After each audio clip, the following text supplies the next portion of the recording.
Welcome to Global Morning. The death toll from flooding. Most time our politicians just bring in policies too, for sure. Incidentally, we have several more stories. The legislature was carefully crafted to 22.2% inflation rates as of April this year. What does that say about where we are as a country? I think Nigeria has resorted to being resilient. Before you call a police station, before they even leave, they'll take permission from I don't think there's really anything on ground to improve. the struggle, the ASU strike. You have done your work, you have put us to the wall. We are not the slaves. I'm not a small boy. You should have given me the report. I have not seen the report.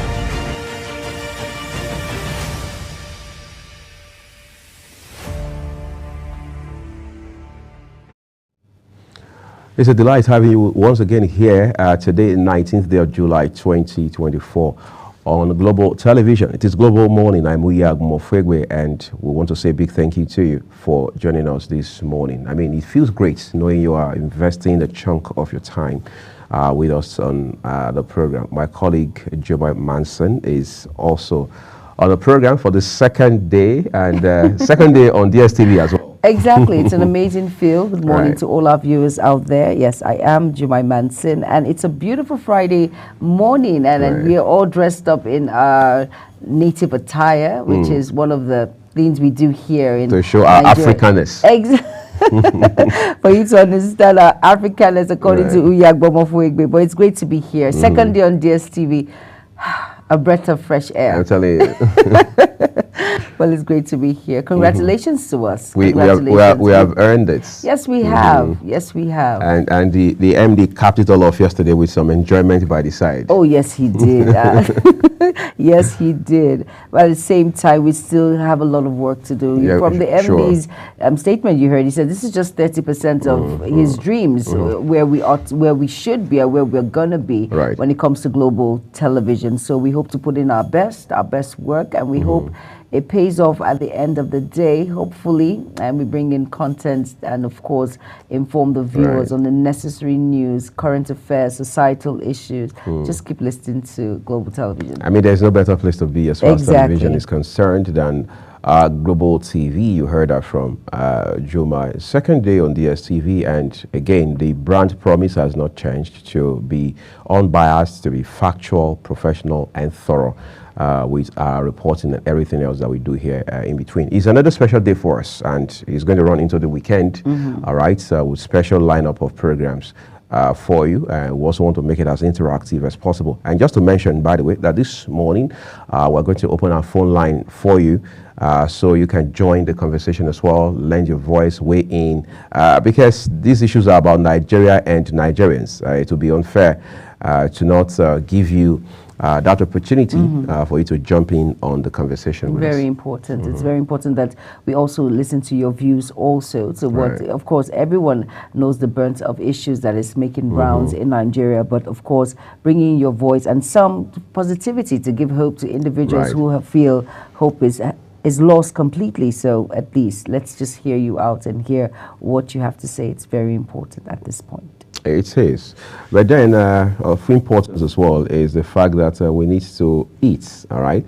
And you know how we do it every other morning here. We bring you some sort of breakfast idea. Exactly, we do. And of course, the segment up next is Taste and Texture. And yes, Jumai Manson is not going to tell you the recipe. You just have to pull up your chair, get your pen and paper, sit back, relax, and let's listen to the Taste and Texture segment. Stay tuned.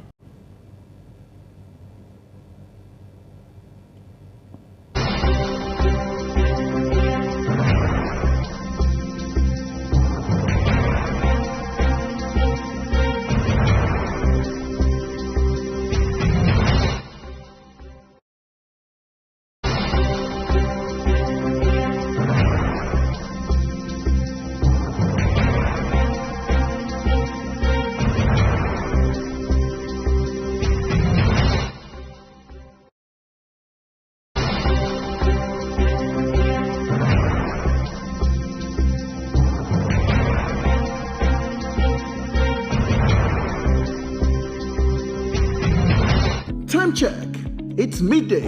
Then it's Midday Discourse. Midday Discourse is a program that covers trending local and international news, current issues and human-related topics. Join Samuel Udi weekdays 1 p.m. on Global Television. The discussion starts here. It's time for sports' biggest moments on Global Television. The headlines, scores, breaking news, and commentaries on sporty events. Talking with the biggest players, strikers, and about the slam dunks and goals, stunning saves, near misses, and upsets. Let's talk about the greatest home runs, comebacks, knockdowns, and victories. Talk sports with the king of sports, Anthony Momadou. Weekdays, 10 a.m. Don't miss out.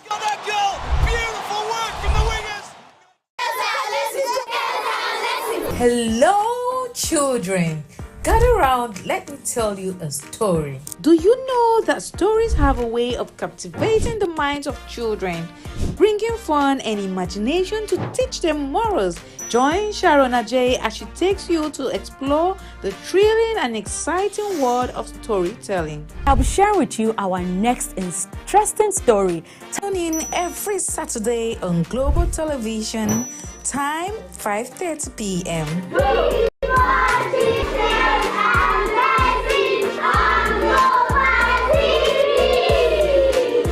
Is the desk on Global Television?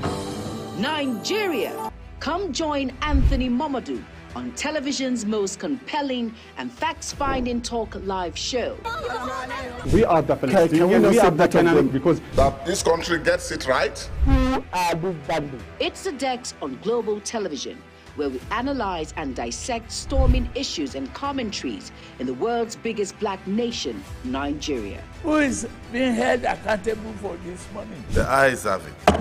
We stay and decide policies and reforms on the Dex. Tune in Mondays to Fridays, 5 p.m. to 6 p.m.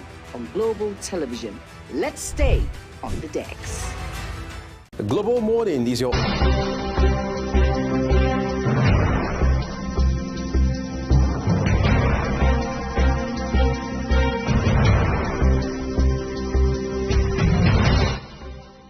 Chapatis are made using a soft dough with comprising flour. Hello and welcome to another amazing episode of Taste and Texture. I'm Fatimi Abba Umar. Today we'll be making a unique recipe, chapati and curry chicken. Chapati, also known as roti, is a type of unleavened flatbread originating from the Indian subcontinent. It is made from whole wheat flour and is a staple in many households. Here's a simple recipe to make chapati at home. The ingredients needed for chapatis are 7 cups of flour, 1 tablespoon of salt, 2 tablespoons of oil, 8 gram butter, 1 tablespoon sugar, 3 to 4 cups of warm water, adjust as needed. And for the curry chicken, onions, garlic, curry, oil, chicken breast, black pepper, cream, and salt. And now let's get busy and make it. In a large mixing bowl, combine the flour and salt, sugar and butter, and mix well to combine. Gradually add water to the flour mixture, mixing with your hand or a spoon until the dough starts to come together. Knead the dough for about 10 minutes until it is smooth and elastic. The dough should not be too sticky or dry. Adjust the water or flour as needed. Cover the dough with a damp cloth and let it to rest for at least an hour. After resting, divide the dough into equal sizes, about the size of a golf ball. This recipe should make approximately 10 to 12 chapatis. Lightly dust a rolling surface and a rolling pin with flour. Take one dough of ball and flatten it slightly with your fingers. Dust it with a little flour to prevent sticking. Roll the dough ball into a thin round disc about 6 to 8 inches in diameter. You can measure it the way you like. Add a little butter to it. Roll and flatten it with a rolling pin. Try to keep the thickness even throughout. Let it not differ. Heat a frying pan or a flat skillet over medium-high heat until it is hot. Place the rolled out rotis on it and spread some butter on it and flip on both sides. Press the chapati gently with a cloth or spatula to help it puff up. Flip it again if needed, ensuring both sides are cooked well and have a golden brown spot. Remove the chapati from the pan and place it in a container lined with a clean cloth. Cover it and keep it warm. Repeat the process for the remaining doubles. Chapatis are best enjoyed fresh and warm, served with curries, vegetables, and any sauce of your choice, or lentils. They are versatile and can be paired with almost any dish. Enjoy your homemade chapatis. Let's make the chicken curry. In a frying pan, place a little oil and add some chopped onions, chopped garlic, a pinch of salt, and some ground black pepper. Cook all ingredients, allow it to heat while stirring continuously.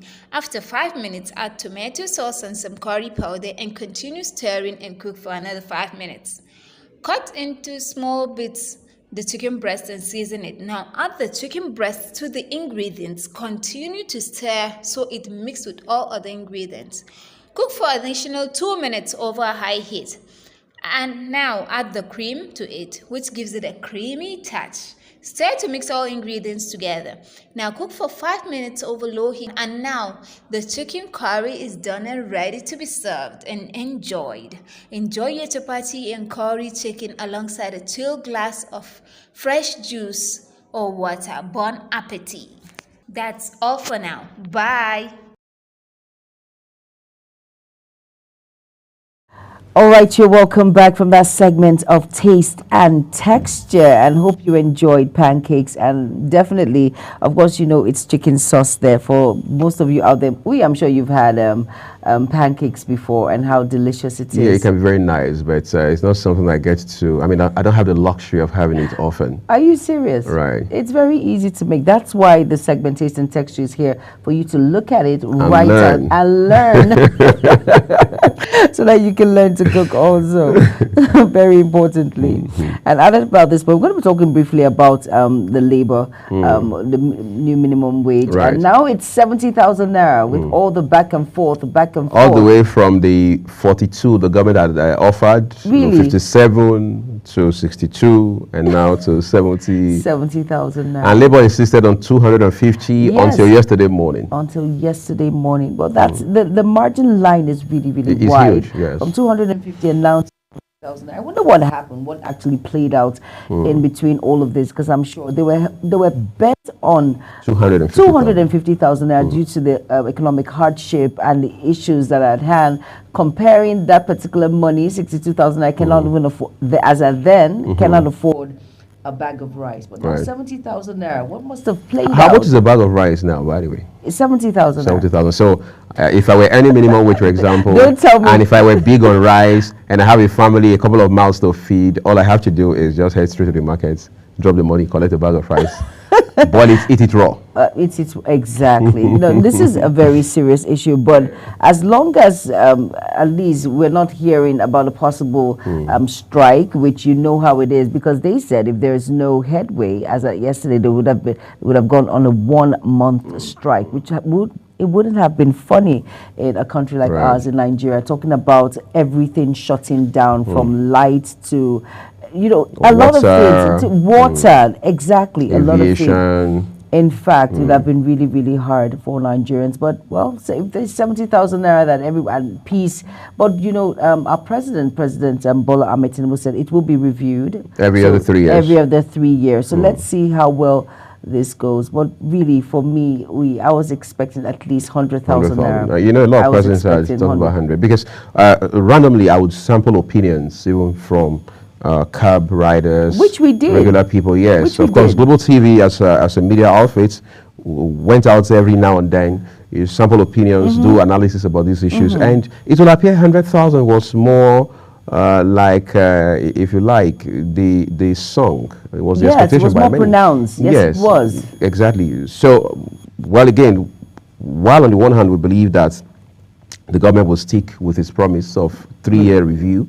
And then Labour, at least according to the president of the NLC, Joe Ajaero, one of the reasons they accepted this is on the basis of the fact that the president has not only said there will be a 3-year review going forward, but there's also a pack of other incentives that come with all of this. Like you said, Juma, it's a good thing that there's now some sort of unison, as it were, between the government and the organized labor.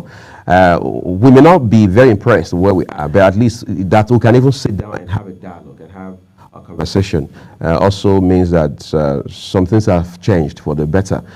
It's good to know that the president has been, to be very fair to him, forthcoming with regards to all of these negotiations with the organized labor, the private sector. Very important. And I am also thinking the labor leaders brought human face to the table to say, look, for whatever it's worth, that the president can, in spite of his busy schedule, all right, make out time to say, let's get to the root of this matter.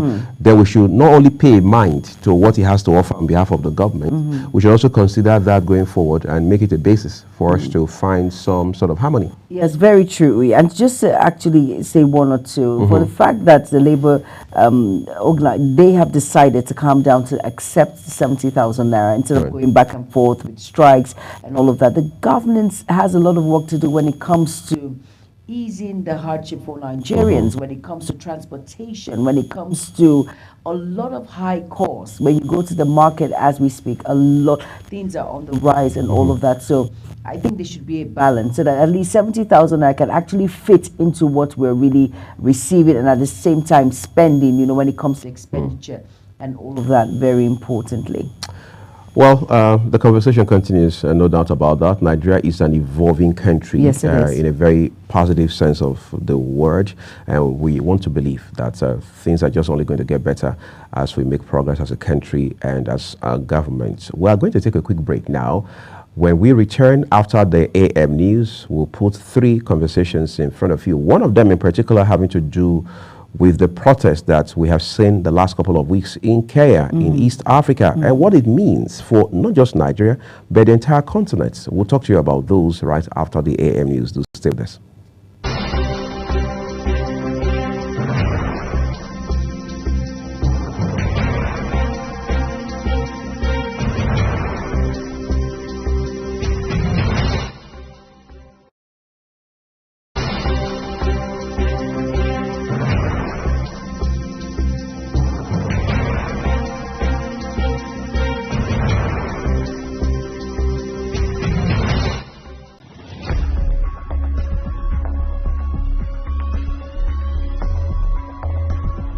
Global TV concept is the emerging, brand that everybody must watch. So I subscribe, and I'm prescribing that we must all be ready to begin to watch Global TV.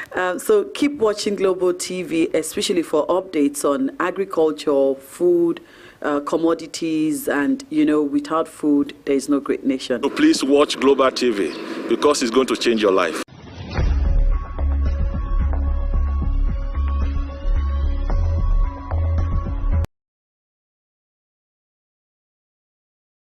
Global Morning is your ultimate destination for engaging political and economic matters. I am Uyi Agmofwebe. And don't forget to include social discussions. Tune in every weekdays from 7 a.m. to 10 a.m. I am Queen Agaba.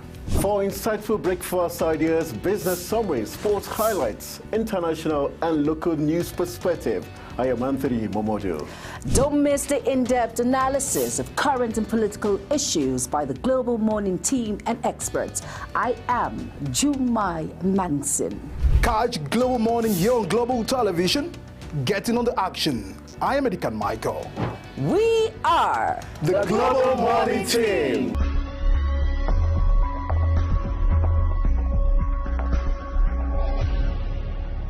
For an insightful idea that takes the center stage and the conversation that gets beyond the headlines, to explore the lasting impact of political decisions, Big Talk got you covered. From policy debates to geopolitical insights, from thought-provoking discussions to actionable insight. What is the real responsibility of government? Big Talk delves deep into the heart of the matter. Join us weekdays on Global Televisions from 6:30 p.m. for a reverting journey into the heart of politics, where we dissect issues shaping our society. With every government and introduction of new policies, businesses of all kinds and sizes seize the opportunity to evolve and redefine themselves. Business Point on Global Television is where we follow the money and put the facts and figures right in front of you. Watch Business Point every Monday through Friday at 11 a.m. as Kikelamo Okere tracks all the latest developments across critical sectors. Business Point, this is business. Are you ready to be entertained like never before? Get ready to dive into the latest and greatest entertainment news in lifestyle, music, movies, birthday celebration, and so much more. All on Entertainment Circle on Global Television. From the hottest red carpet event to exclusive interviews with your favorite stars, we've got you covered. Stay up to date with the latest trends and news from the entertainment world, all in one place. Tune in every Saturday by 1 p.m. with Chung Annabelle Joseph on Global Television. In an ever-busy world, the increasing challenge of keeping track of health matters can be extremely demanding. Follow the latest health tips and trends on Health Guide on Global Television on Tuesday at 3 p.m. Health Guide on Global Television. Put your health first. Get ready for it. Inside Today brings you issues relating to family, peer pressure, drugs, substance abuse, societal and topical issues making rounds. Join Jumaine Manson on Global Television Monday to Thursday and it repeats every Friday. Time 2 p.m. to 3 p.m. Don't miss out. Are you a food lover? Do you care about your health and nutrition? Are you interested in exploring the diverse culinary traditions from around the world? Then look no further. Introducing Lunch Global on Global Television, a show that takes you on a delicious journey through the world of food, nutrition, and diet. So, whether you're a seasoned foodie, a health enthusiast, or simply curious about the world of food, Lunch Global has something for everyone. Tune in Mondays to Fridays and let your taste bud take you on a journey of flavor, culture, and discovery.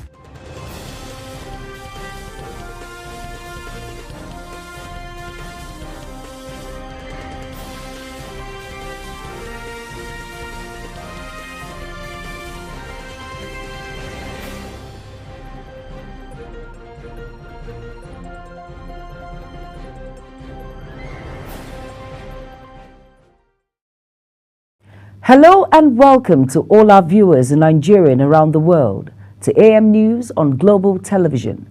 Coming to you live from the nation's capital, Abuja, I am Jumaine Manson. Would like to remind you that Global Television is on DSTV channel 365. Global Television has gone live on DSTV channel 365, a milestone seen by both industry experts and the general public as a game changer in television broadcasting. Sharon Ajay has details.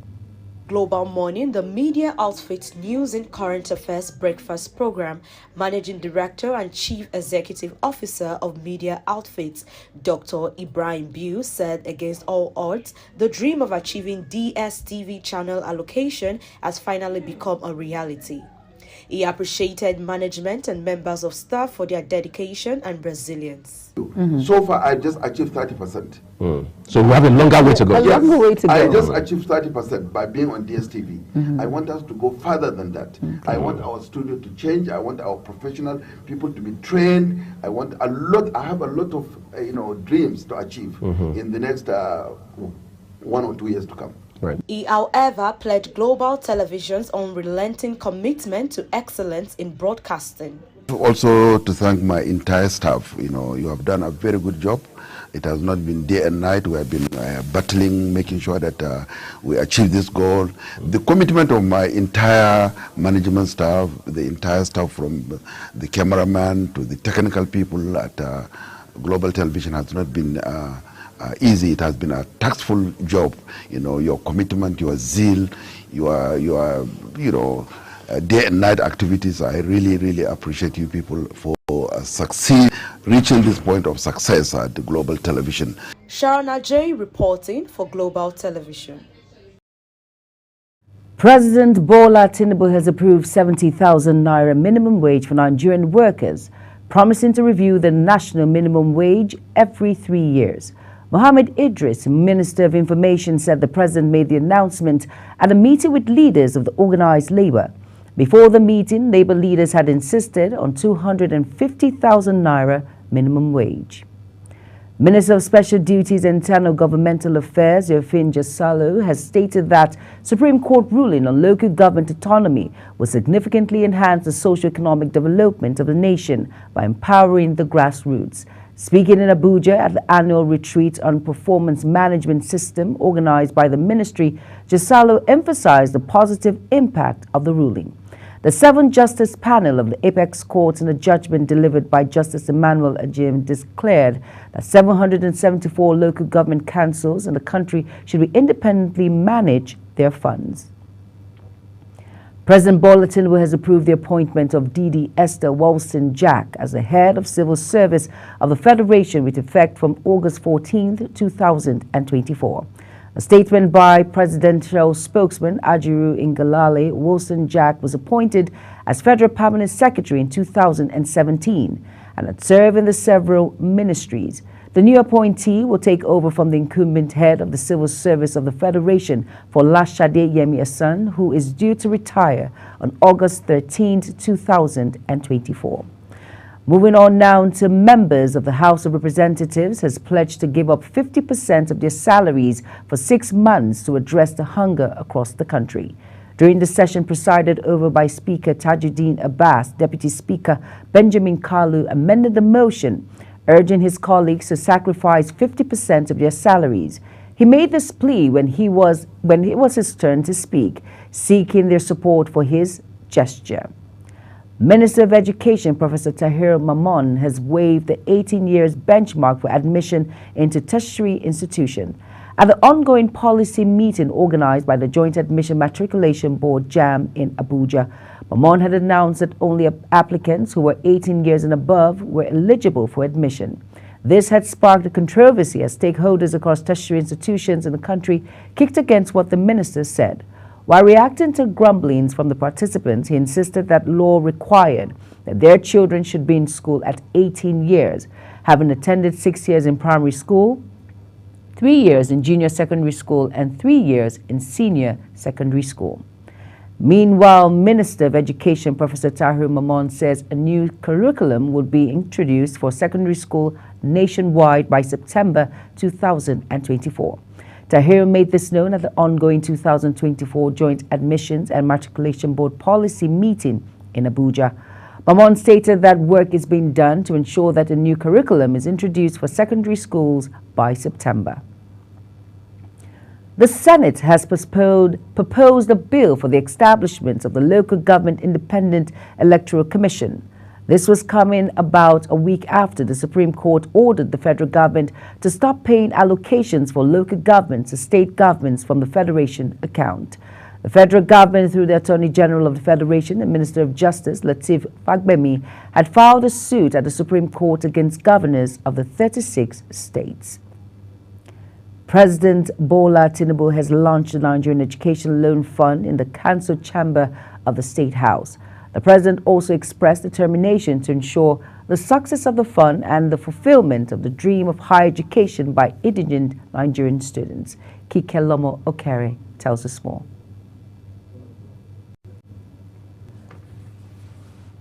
We apologize. That news will be brought in our subsequent bulletin.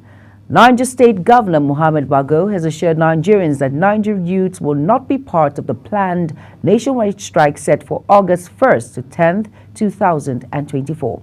A widely publicized youth protest has been planned to drive home the current hunger and economic hardship facing the country. Bago made this known during a town hall meeting in Mina, where he observed that the youths in the state were peaceful and would not be drawn into any national protests. Nigeria's leading opposition party, the People's Democratic Party, PDP, says it has noted the unprecedented hardship and imprisonment of the majority of Nigerians, which they said resulted from the mismanagement of the nation's economy by the All Progressive Congress APC-led federal government.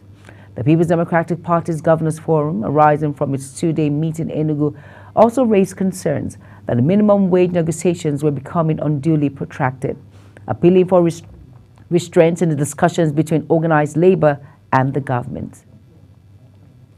The Delta State Contributory Health Commission has stated that over 560 public and private hospitals have been enlisted under the state health insurance services. The Director General of the Commission, Dr. Isaac Apovite, disclosed this in Asaba in Delta State, where he disclosed that the state government, through the scheme, pays for over 300 cesarean sessions monthly for women across the state. You're watching AM News, coming to you live from Nigeria's capital, Abuja. We're on Star Times, channel 276, and DSTV, channel 365. Kindly follow us on all social media platforms by using @Global TV NG and the handles now showing on your screen. When AM News return, we have foreign, business, and sports stories for you.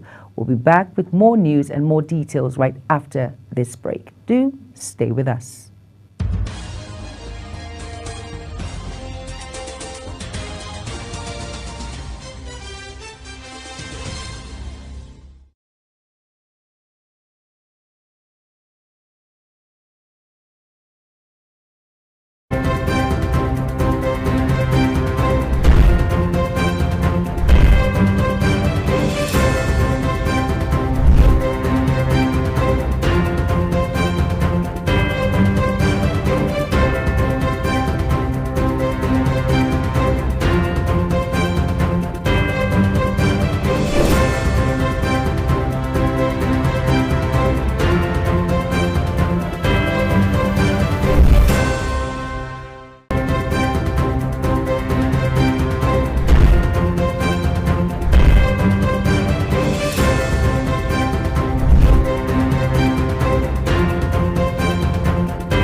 You're welcome back, and if you're just tuning in, this is Global Television bringing you live broadcasts of AM News.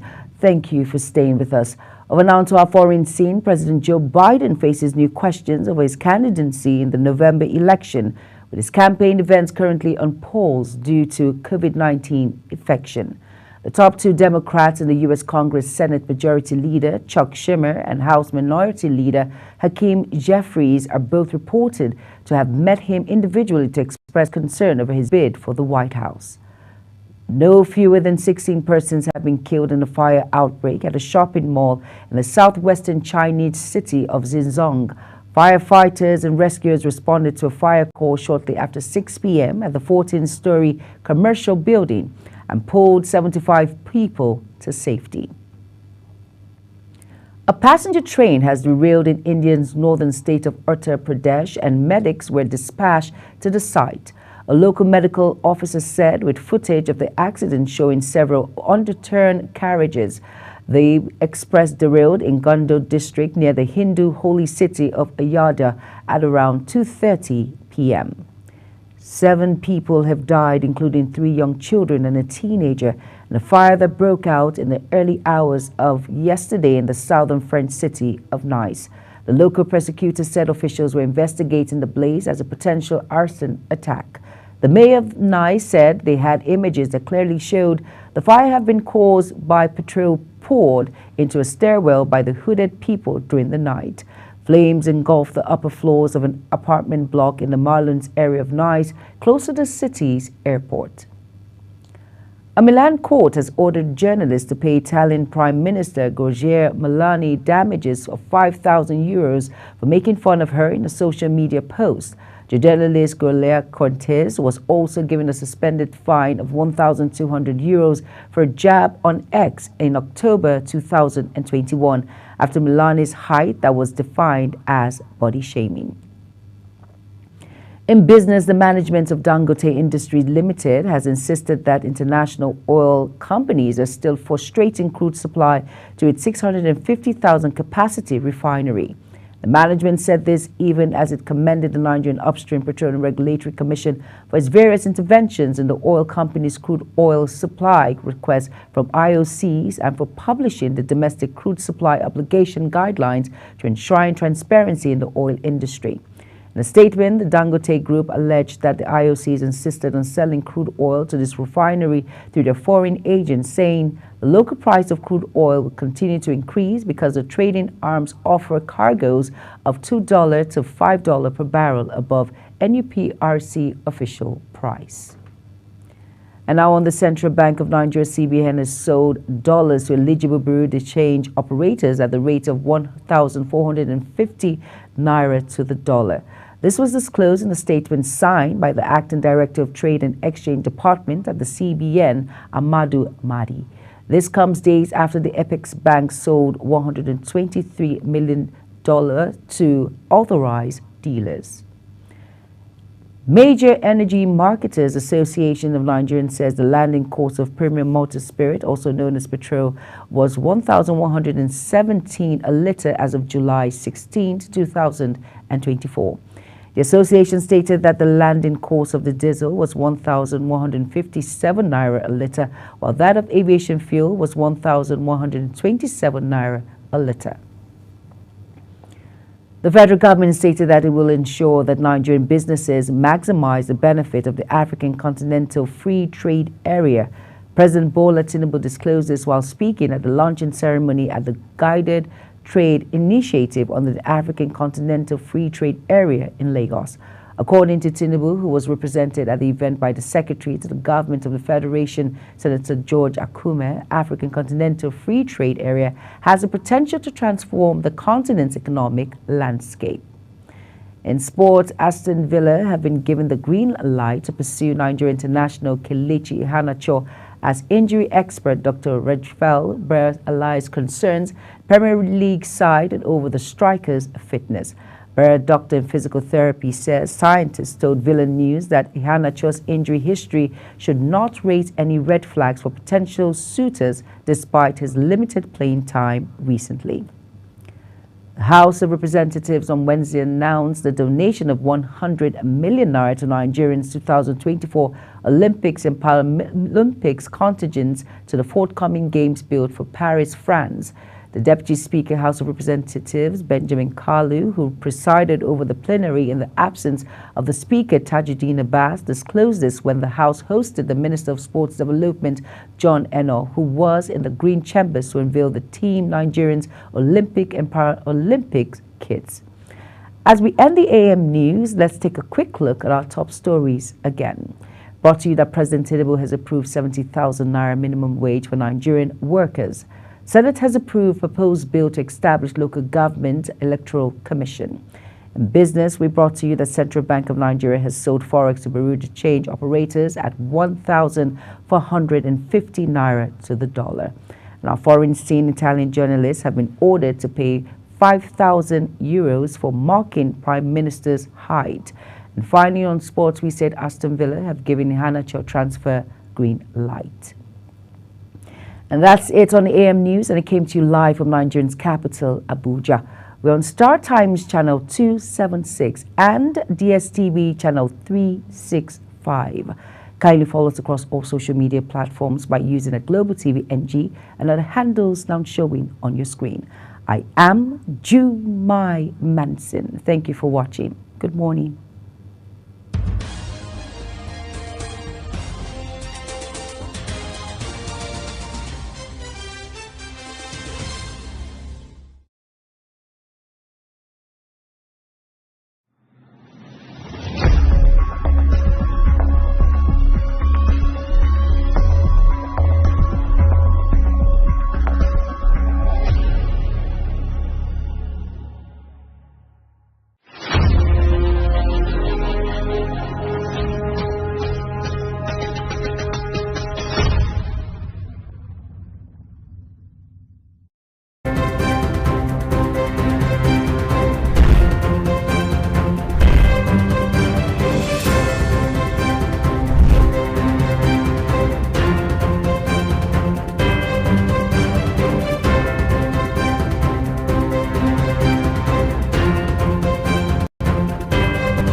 Are you a food lover? Do you care about your health and nutrition? Are you interested in exploring the diverse culinary traditions from around the world? Then look no further. Introducing Lunch Global on Global Television, a show that takes you on a delicious journey through the world of food, nutrition, and diet. So, whether you're a seasoned foodie, a health enthusiast, or simply curious about the world of food, Lunch Global has something for everyone. Tune in Mondays to Fridays and let your taste bud take you on a journey of flavor, culture, and discovery on Lunch Global. Bon appetit!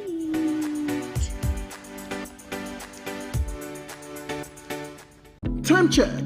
It's midday. Then it's Midday Discourse. Midday Discourse is a program that covers trending local and international news, current issues, and human-related topics. Join Samuel Odi weekdays 1 p.m. on Global Television. The discussion starts here. It's time for sports' biggest moments on Global Television. The headlines, scores, breaking news, and commentaries on sporty events. Talking with the biggest players, strikers, and about the slam dunks and goals, stunning saves, near misses, and upsets. Let's talk about the greatest home runs, comebacks, knockdowns, and victories. Talk sports with the king of sports, Anthony Momodu. Weekdays, 10 a.m. Don't miss out.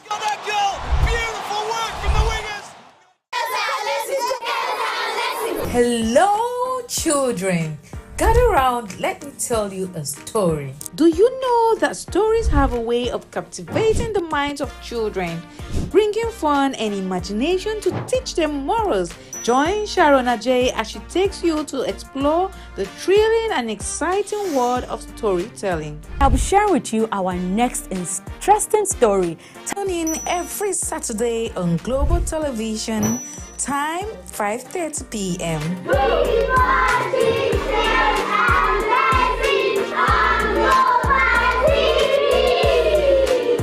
Is the desk on Global Television? Nigeria.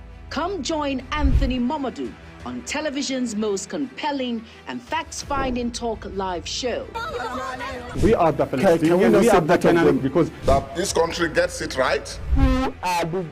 It's the Dex on Global Television, where we analyze and dissect storming issues and commentaries in the world's biggest black nation, Nigeria. Who is being held accountable for this money? The eyes have it.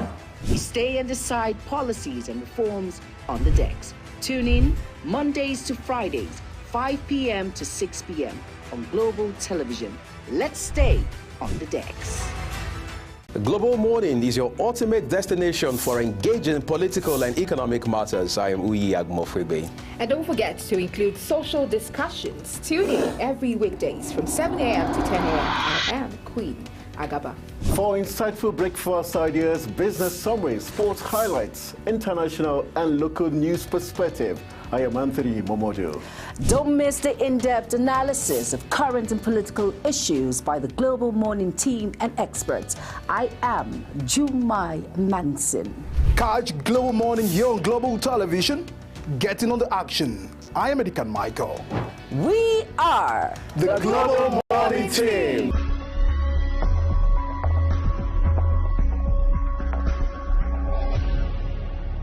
For an insightful idea that takes the center stage and the conversation that gets beyond the headlines, to explore the lasting impact of political decisions, Big Talk got you covered. From policy debates to geopolitical insights, from thought-provoking discussions to actionable insight. What is the real responsibility of government? Big Talk delves deep into the heart of the matter.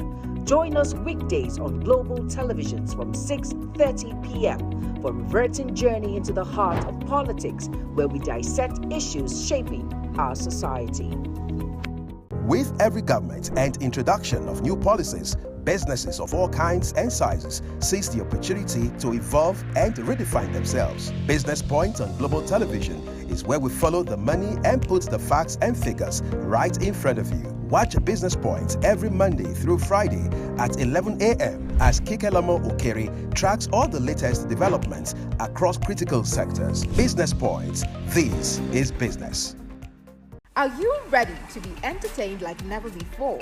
Get ready to dive into the latest and greatest entertainment news in lifestyle, music, movies, birthday celebration, and so much more. All on Entertainment Circle on Global Television. From the hottest red carpet event to exclusive interviews with your favorite stars, we've got you covered. Stay up to date with the latest trends and news from the entertainment world, all in one place. Tune in every Saturday by 1 p.m. with Chong Annabelle Joseph on Global Television. In an ever-busy world, the increasing challenge of keeping track of health matters can be extremely demanding. Follow the latest health tips and trends on Health Guide on Global Television on Tuesday at 3 p.m. Health Guide on Global Television. Put your health first. Get ready for it. Inside Today brings you issues relating to family, peer pressure, drugs, substance abuse, societal and topical issues making rounds. Join Juma and Manson on Global Television Monday to Thursday and a repeat every Friday. Time 2 p.m. to 3 p.m. Don't miss out. Are you a food lover? Do you care about your health and nutrition? Are you interested in exploring the diverse culinary traditions from around the world? Then look no further. Introducing Lunch Global on Global Television, a show that takes you on a delicious journey through the world of food, nutrition, and diet. So, whether you're a seasoned foodie, a health enthusiast, or simply curious about the world of food, Lunch Global has something for everyone. Tune in Mondays to Fridays and let your taste bud take you on a journey of flavor, culture, and discovery on Lunch Global. Bon appetit!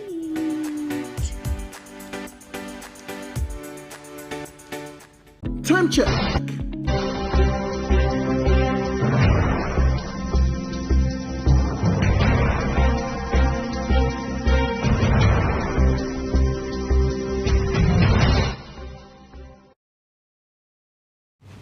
Well, thank you everyone for staying with us here on Global Television. The best part of it is what is about to start now, where we get to bring you the topical conversations here on the program. Like we said, we're going to set up the phone for you today, so you can also lend your voice to the conversations we're having on the program. But then a lot has happened in Nigeria the last few days. Of course, Global Television getting on DSTV being one of the biggest stories.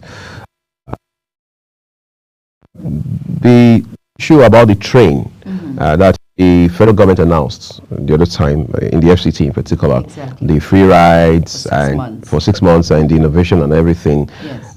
I'm sure people have been enjoying it right now, given the report that we have, in-house. But you see how human beings can be. Nobody is coming out to say, jumping on X or Facebook to say, we appreciate this initiative by the federal government. We hope we get to do more in other sectors and so on and so forth. Now, if that promise had not been kept by government, you see people using every means at their disposal to also express anger and disappointment and things like that. Talk about human factor, right? Talk about the human factor. Well said. Well said. But of course, we have a report about that particular train station, the one in Nigeria, in Abuja right now for 6 months, that will be flying the routes from Kubwa to Central area and all of that. And our very own correspondent, Michael Ediken, has that report. Let's watch this particular segment of the train.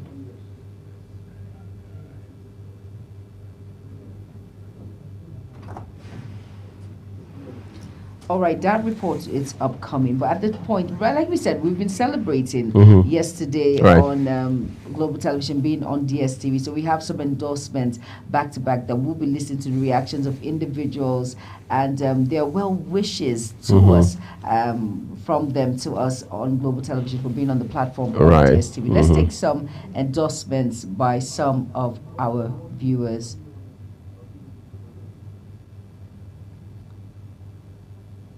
All right.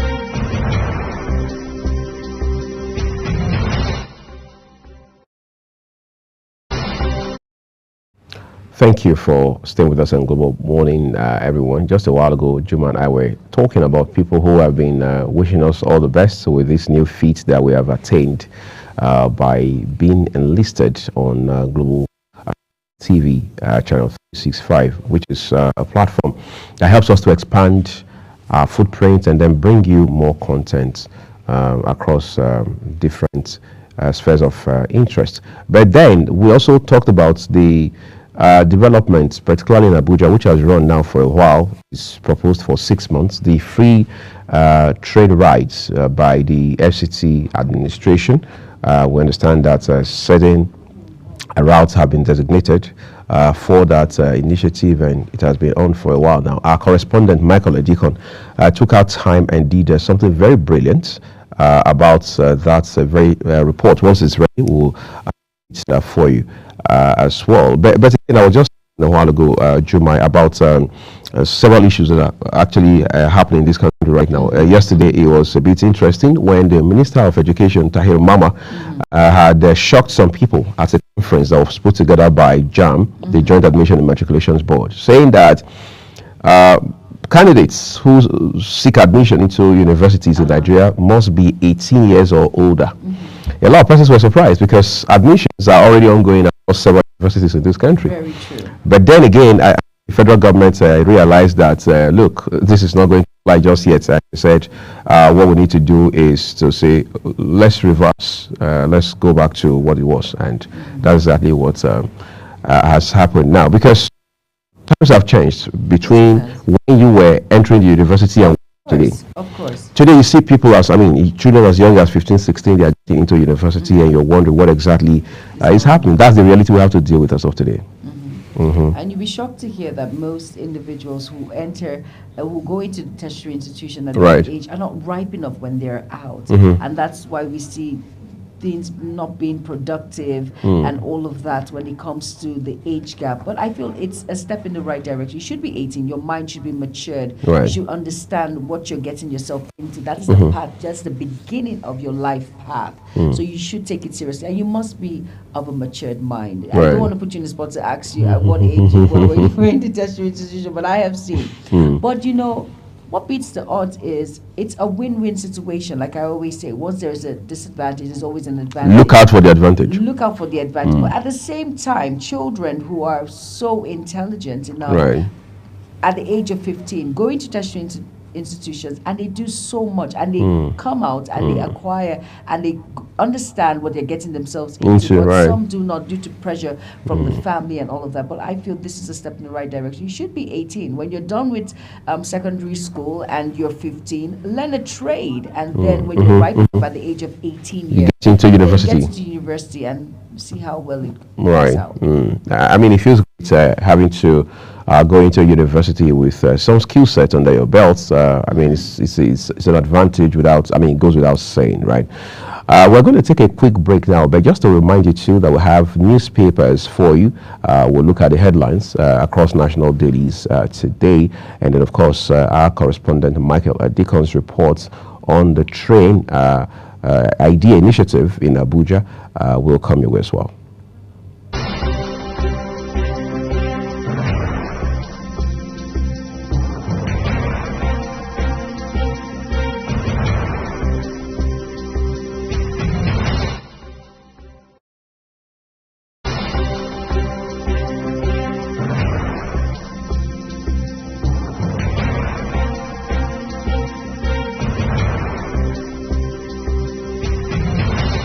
Every government and introduction of new policies, businesses of all kinds and sizes seize the opportunity to evolve and redefine themselves. Business Point on Global Television is where we follow the money and put the facts and figures right in front of you. Watch Business Point every Monday through Friday at 11 a.m. as Kikelamo Okeri tracks all the latest developments across critical sectors. Business Point. This is business. Are you ready to be entertained like never before? Get ready to dive into the latest and greatest entertainment news in lifestyle, music, movies, birthday celebration, and so much more, all on Entertainment Circle on Global Television. From the hottest red carpet event to exclusive interviews with your favorite stars, we've got you covered. Stay up to date with the latest trends and news from the entertainment world, all in one place. Tune in every Saturday by 1 p.m. with Chung Annabelle Joseph on Global Television.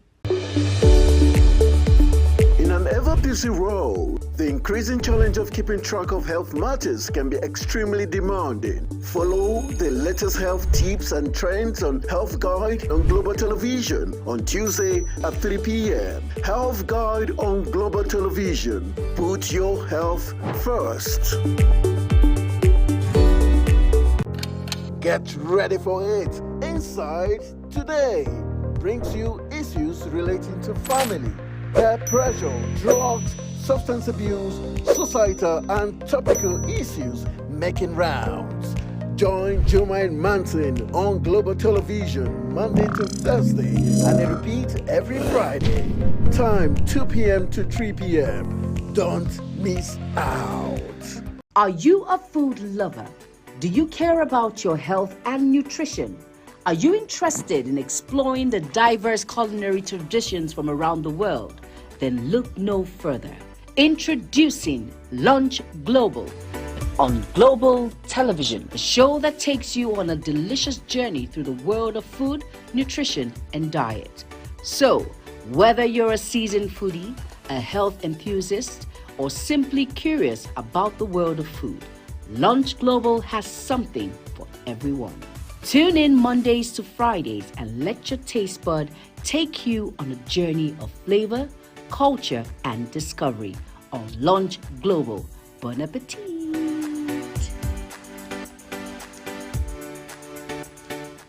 Time check. It's midday. Then it's Midday Discourse. Midday Discourse is a program that covers trending local and international news, current issues, and human-related topics. Join Samuel Odi weekdays 1 p.m. on Global Television. The discussion starts here. It's time for sports' biggest moments on Global Television. The headlines, scores, breaking news and commentaries on sporty events. Talking with the biggest players, strikers, and about the slam dunks and goals, stunning saves, near misses and upsets. Let's talk about the greatest home runs, comebacks, knockdowns and victories. Talk sports with the king of sports, Anthony Momodu. Weekdays 10 a.m. Don't miss out.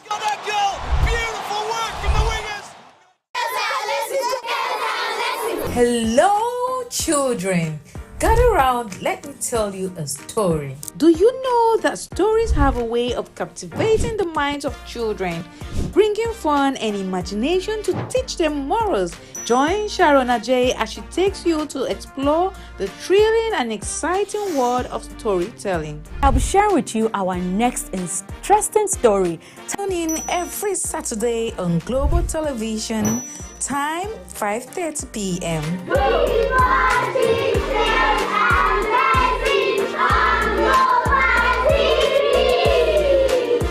Is the desk on Global Television? Nigeria. Come join Anthony Momodu on television's most compelling and facts-finding talk live show. We are definitely. Can we not say that dynamic because that this country gets it right? It's the Dex on Global Television, where we analyze and dissect storming issues and commentaries in the world's biggest black nation, Nigeria. Who is being held accountable for this money? The eyes have it. We stay and decide policies and reforms on the Dex. Tune in Mondays to Fridays, 5 p.m. to 6 p.m. on Global Television. Let's stay on the Dex. Global Morning is your ultimate destination for engaging political and economic matters. I am Uyi Agmofwebe. And don't forget to include social discussions. Tune in every weekdays from 7 a.m. to 10 a.m. I am Queen Agaba. For insightful breakfast ideas, business summaries, sports highlights, international and local news perspective, I am Anthony Momodu. Don't miss the in-depth analysis of current and political issues by the Global Morning team and experts. I am Jumai Manson. Catch Global Morning here on Global Television. Getting on the action. I am Edikan Michael. We are the Global Morning team.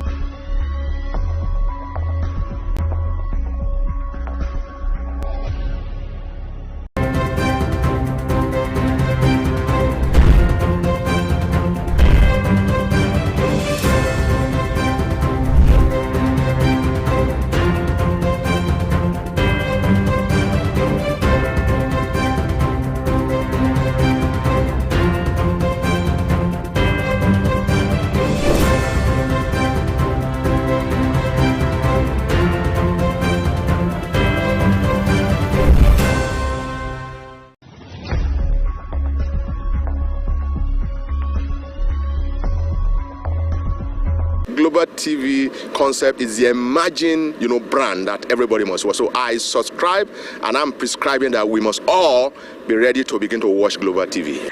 So keep watching Global TV, especially for updates on agriculture, food, commodities, and without food, there is no great nation. So please watch Global TV because it's going to change your life.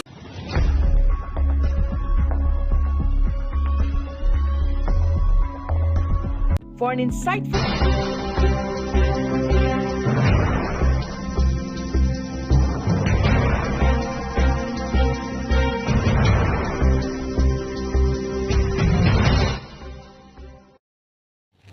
Thank you for staying with us, everyone. We do appreciate that. We're putting our first conversation on the road for you. Focuses on the series of protests we have seen in Kenya, particularly the capital, Nairobi, where for the last couple of weeks, it has been relentlessness in terms of the vehemence of these protests. And for starters, what led to these protests is a sort of pack of reforms proposed by government and, of course, sent to the legislature for passage in order to, as it were, bring reforms into the economy, particularly as it has to do with the tax regime in that country.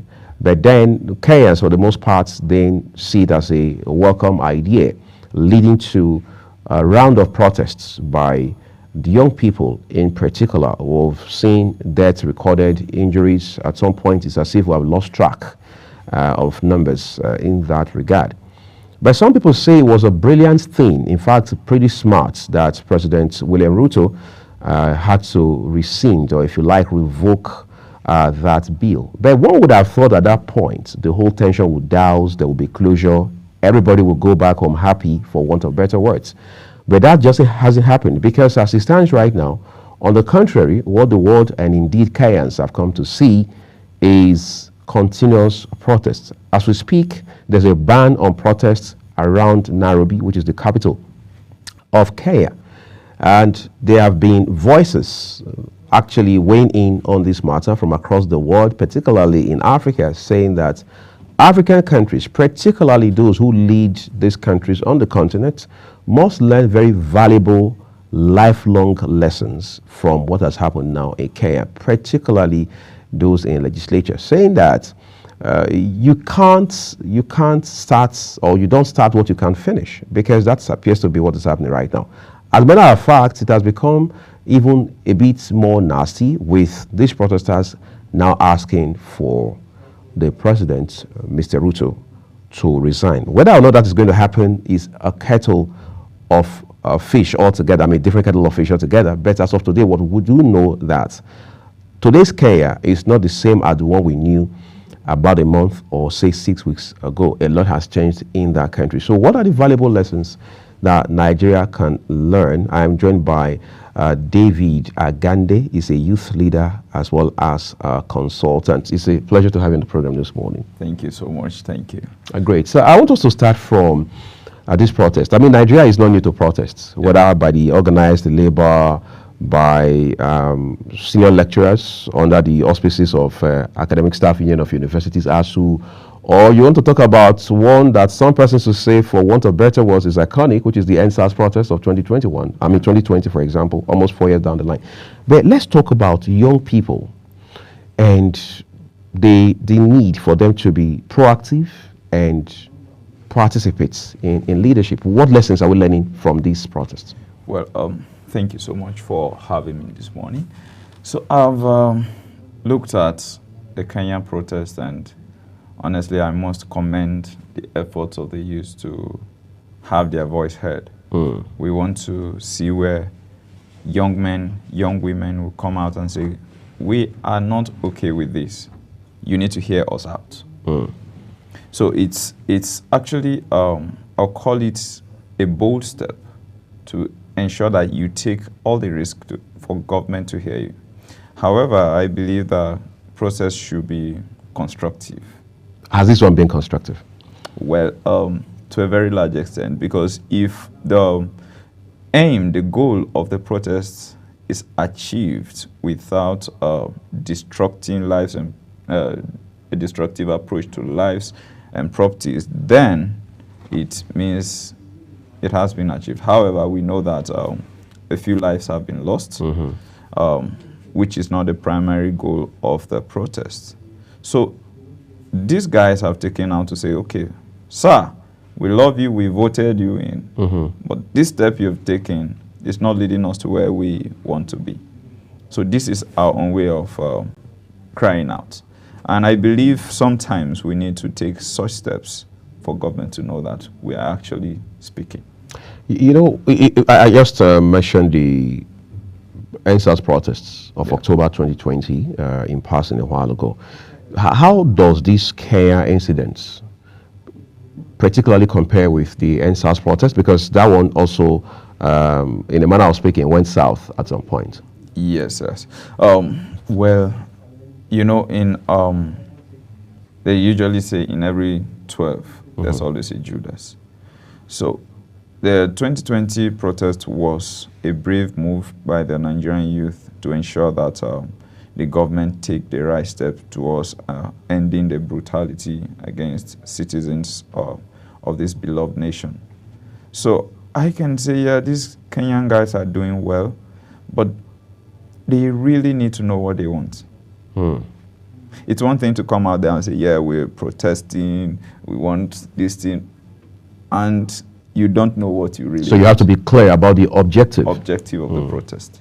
This is what we want to achieve, and we are not going to take any compensation for what we want. So you can't come and give me 100 billion and say, I want you to keep quiet about what you're saying, and then the protest ends. You've not achieved the goal. Right. I'd like us to also talk about political consciousness by young people. Some people say, well, young people must be partisan on some level. They have to join political parties and so on and so forth. Yes. For them to participate, for their voices to be heard. Is that compulsory? What are the ingredients that young people will need to bring to the table in order for not just their voices to be heard, but for them to influence narratives and impact governance in ways that are remarkably critical? Well, number one thing I'll talk about is competence. Every young person should bring competence to the table. Character.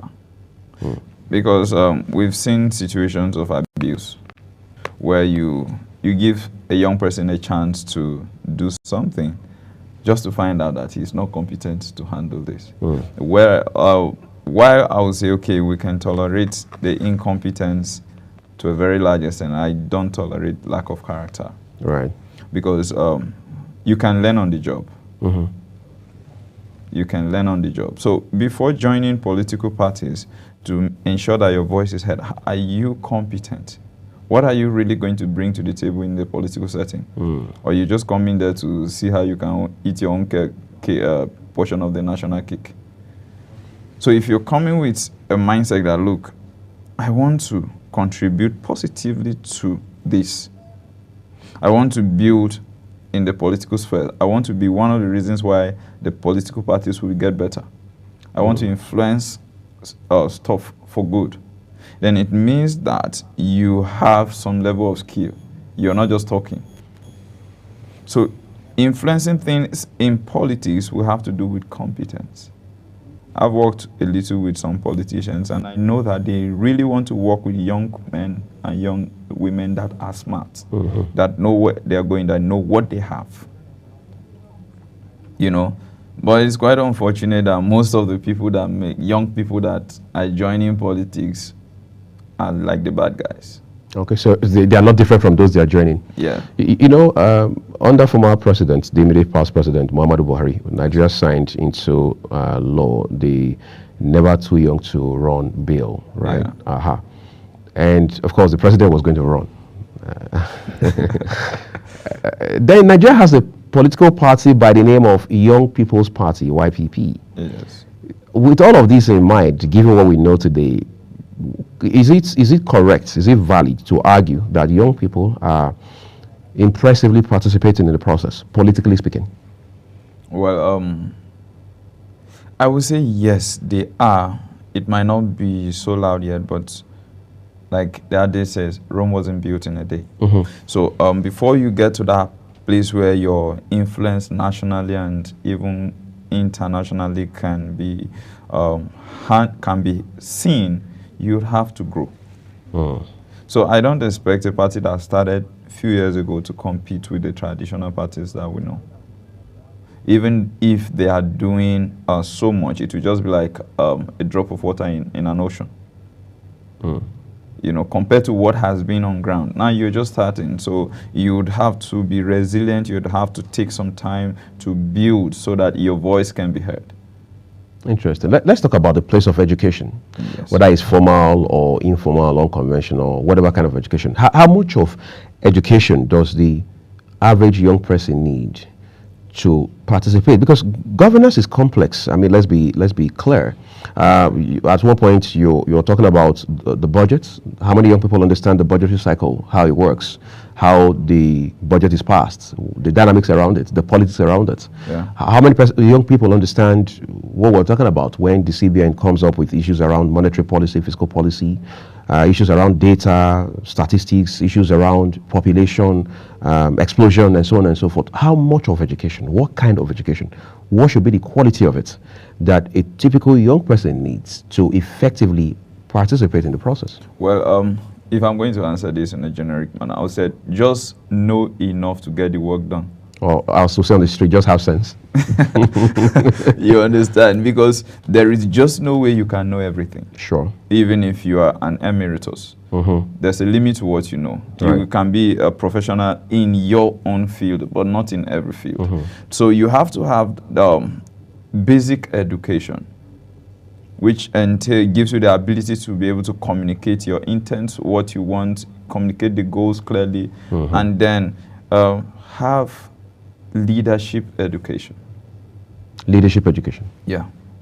You cannot lead any organization without proper leadership skills. If you are a professor and you lack good leadership education, you're still going to fail. So you just have to know enough to get the work done. That's the summary. So if what is required to get your work done is a PhD, then you don't need a master's degree. Go for the PhD. You have to go beyond masters. Beyond masters. Because that's what is required to get the work done. So it has to do with going for self-development, improving on yourself. I am not so keen about, you must have a PhD to be a qualified leader. But are you improving daily? Are you a master in your craft? So, a lot of people came into leadership by chance. So you see in the leadership approach, you see the incompetencies, you see the lapses of what they don't know. Because results won't lie. Right. You know, so just know enough to get the work done. All right, I think we're said enough now to take a break on the program, everyone. We're taking a quick break. This conversation is getting a bit more interesting. When we return, we'll talk about the implications of these protests in Kenya for governors across the continent, beginning from home, which in this case in Nigeria. Do stay with us.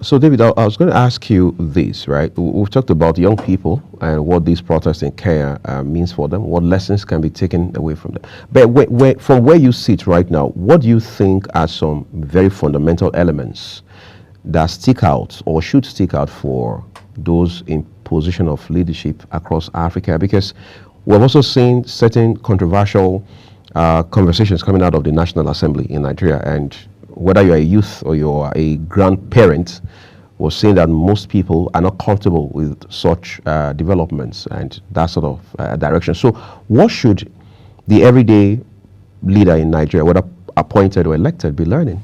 Well, I will start by saying this. Gradually, we're moving from rulership to leadership in Africa. Gradually? Yeah. There's a transition I see going on. People are moving from rulership, oh, I'm the boss, so I know everything. And my opinions have to stand. You know, so now we can see from the Kenyan protest that the masses have a voice in leadership.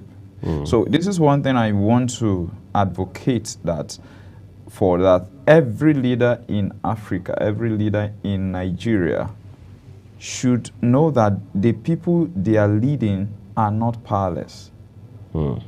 And these people's lives matter. And they didn't elect them in that position to rule over them, but to lead them, which it means taking them to a place that they ought to be. So you cannot really lead a people effectively if you are not working with them.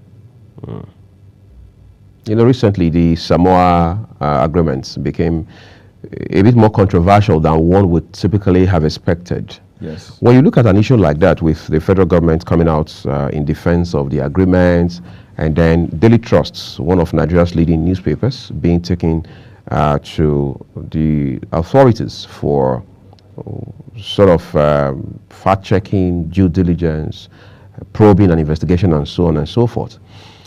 How much more work do we need to do about transparency? Because some people I speak to tell me that if the government had taken initiative to come out even earlier than that, to set the record straight about certain clauses in that agreement, we won't even get to a point where you need to have this back and forth that was avoidable in the first instance. Exactly. So what are some things that government must do by way of providing forward-looking leadership instead of having to always come back to defend certain actions? Okay, so you see, thank God for technology. The world is going digital, so you can make everything you do accessible.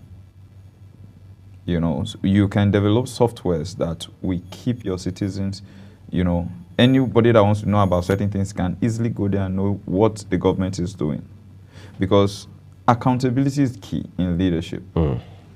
If we have leaders that are not accountable, then we are suffering under a tyrannical regime. Because you can't just do anything you want. The human rights have to be upheld. And you have to do everything to let the people understand that what you are doing is in their best interest. That's why we have leaders. Basically, we don't elect leaders there so they can go and have things for themselves. We are electing the leaders for our interest. We believe that, okay, we are voting this person in, he's going to represent our interest. He's going to ensure that we are actually risking our lives in their hands, our destinies. So everything that you do there should, as our leader, should show us that you have our interest at heart. I need to talk to you about something. We talked about Kenya a while ago. Yeah. And of course, the Kenya protest is the pivot of this conversation we're having. And when William Ruto came into office, I mean, in the build-up to that election, he enjoyed support, massive support, for many reasons. One of them being that the Kenyan people overall said he's a young man, he's patriotic, he has the best interest of the nation at heart, and so on and so forth.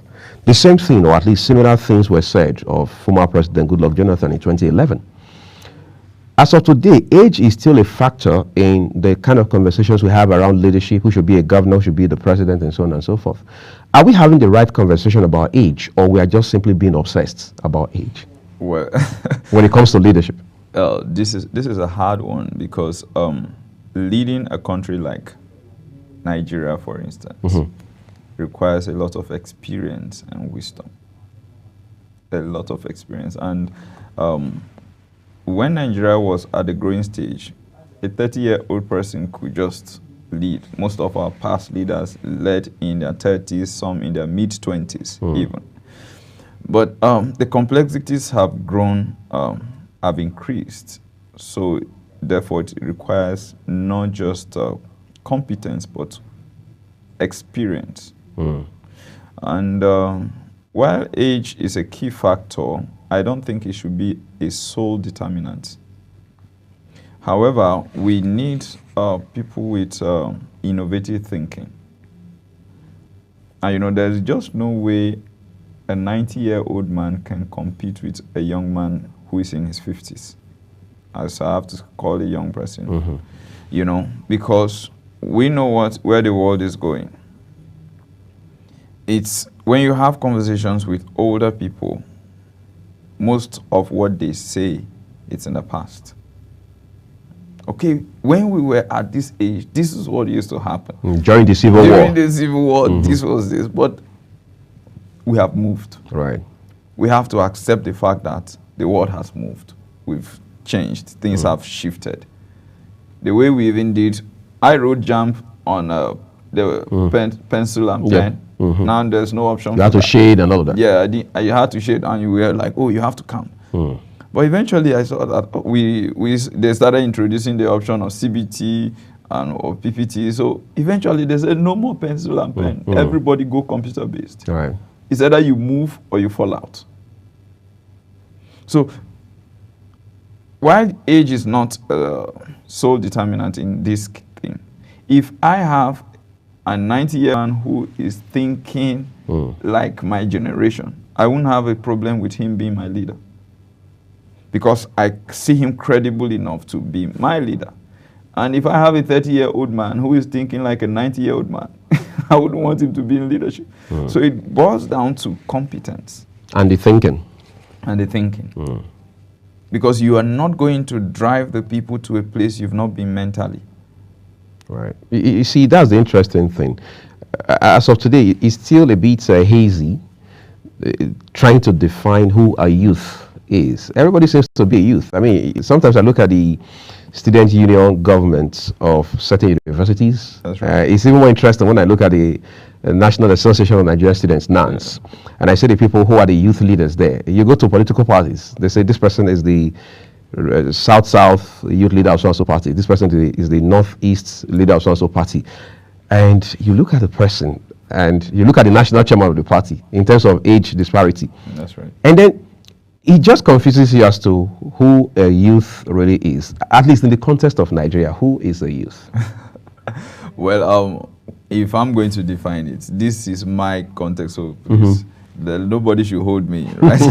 So it's not universal? It's not universal. I will tell you that anybody above 45 is a man, an old man. You are no more youth. Leave it for the guys below. I mean, from 22 to 45, you can still do that. And if we want to be merciful and extend, we can say 50. Anything beyond that? Let's leave a cap at 50. Yes. And let's be fair. Let's be fair, you know. You see, it boils down to the issue of people not being confident in themselves. You see, if I'm a competent leader, I shouldn't have an issue with delegation.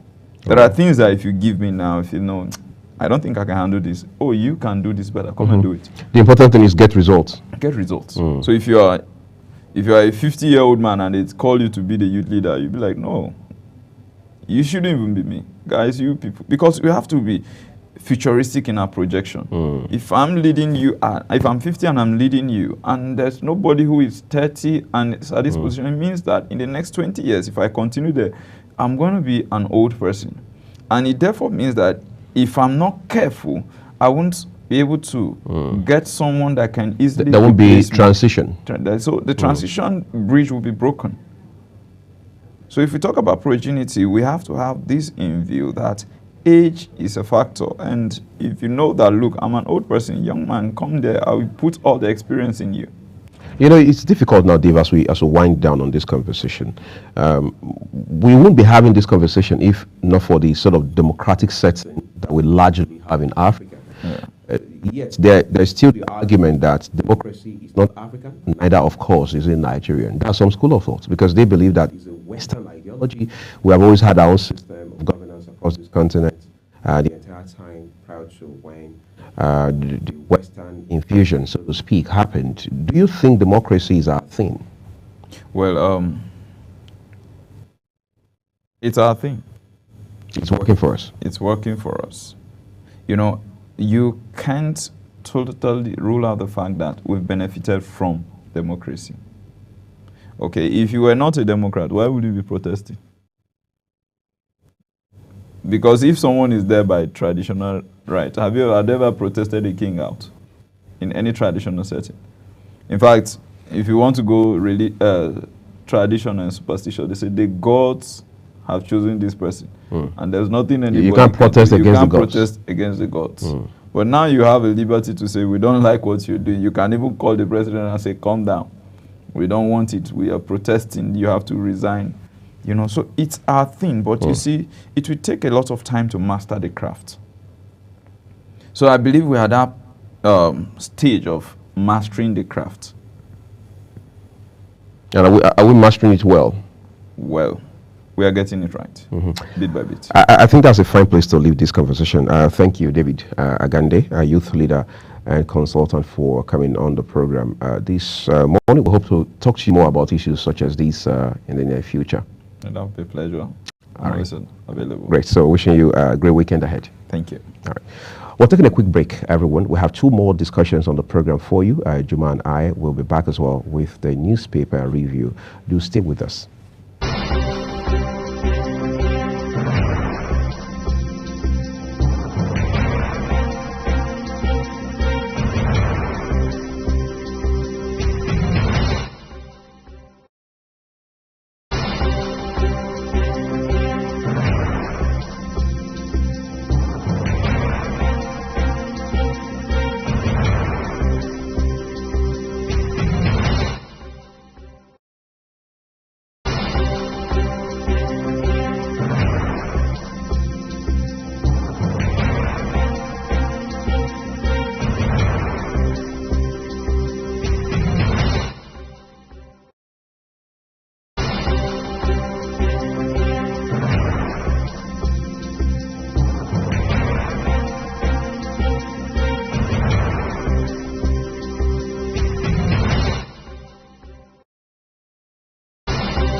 For no man, or so they said.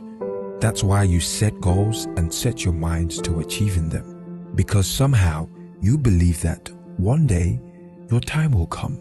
So through the highs and the lows, the good days and the not so great ones, you never stop thriving, hustling and showing up, because you know, even if tomorrow is not guaranteed, at least you've got control over today. But it's not enough to believe it. You've got to live it too, with the right partner by your side, providing you with all the support you need to forge ahead, and reminding you that now it's your time, not tomorrow, today. Today is yours to create greatness, to achieve your dreams, to reach your goals.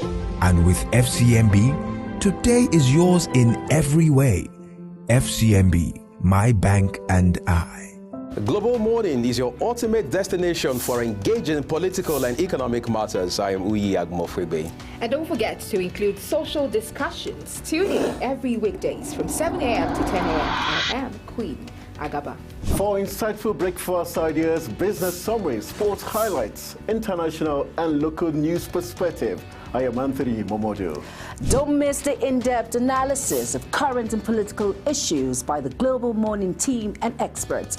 I am Jumai Manson. Catch Global Morning here on Global Television. Getting on the action. I am Edikan Michael. We are the Global Morning Team.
All right, you're welcome back. And yes, this is Global Morning, and this is the newspaper review segment. And of course, we had our first discuss of the day talking about the protest that happened in Kenya. I hope we're well informed. And the resource person that was here, I hope he delved right into it very well. Being a youth himself. Being a youth himself and the protest that took place. So at about this point, we'll be heading for the newspaper review at about this point, and we'll start with the Daily Times. And the caption on the Daily Times says, Labour accepts federal government offer of 70,000 naira as new minimum wage. That's the bold caption there on the Daily Times. And then it says HOR members agreed to reduce their salaries for 6 months to tackle hardship. And then JAMB releases cutoff marks for 2024-25 admission. Now, the federal government completes inherited project in spite of fund challenges. That's the voice of David Umahi speaking there. And boldly written on the caption says, illegal mining, military police not involved, CDS IGP tells reps. And still on the Daily Times, we have Atiku accuses Tinubu's government of exhibiting despotic threats. And still on the Daily Times, we will be looking at the last caption says, Bayelsa governorship appeal court affirms Governor Diri, deputy governor, as duly elected. Now, that's basically it. And of course, the caption, which is of interest to so many of us, is the Labour federal government offer of 70,000 naira as minimum wage. And we know how we've been going back and forth when it comes to this issue at hand, going back and forth.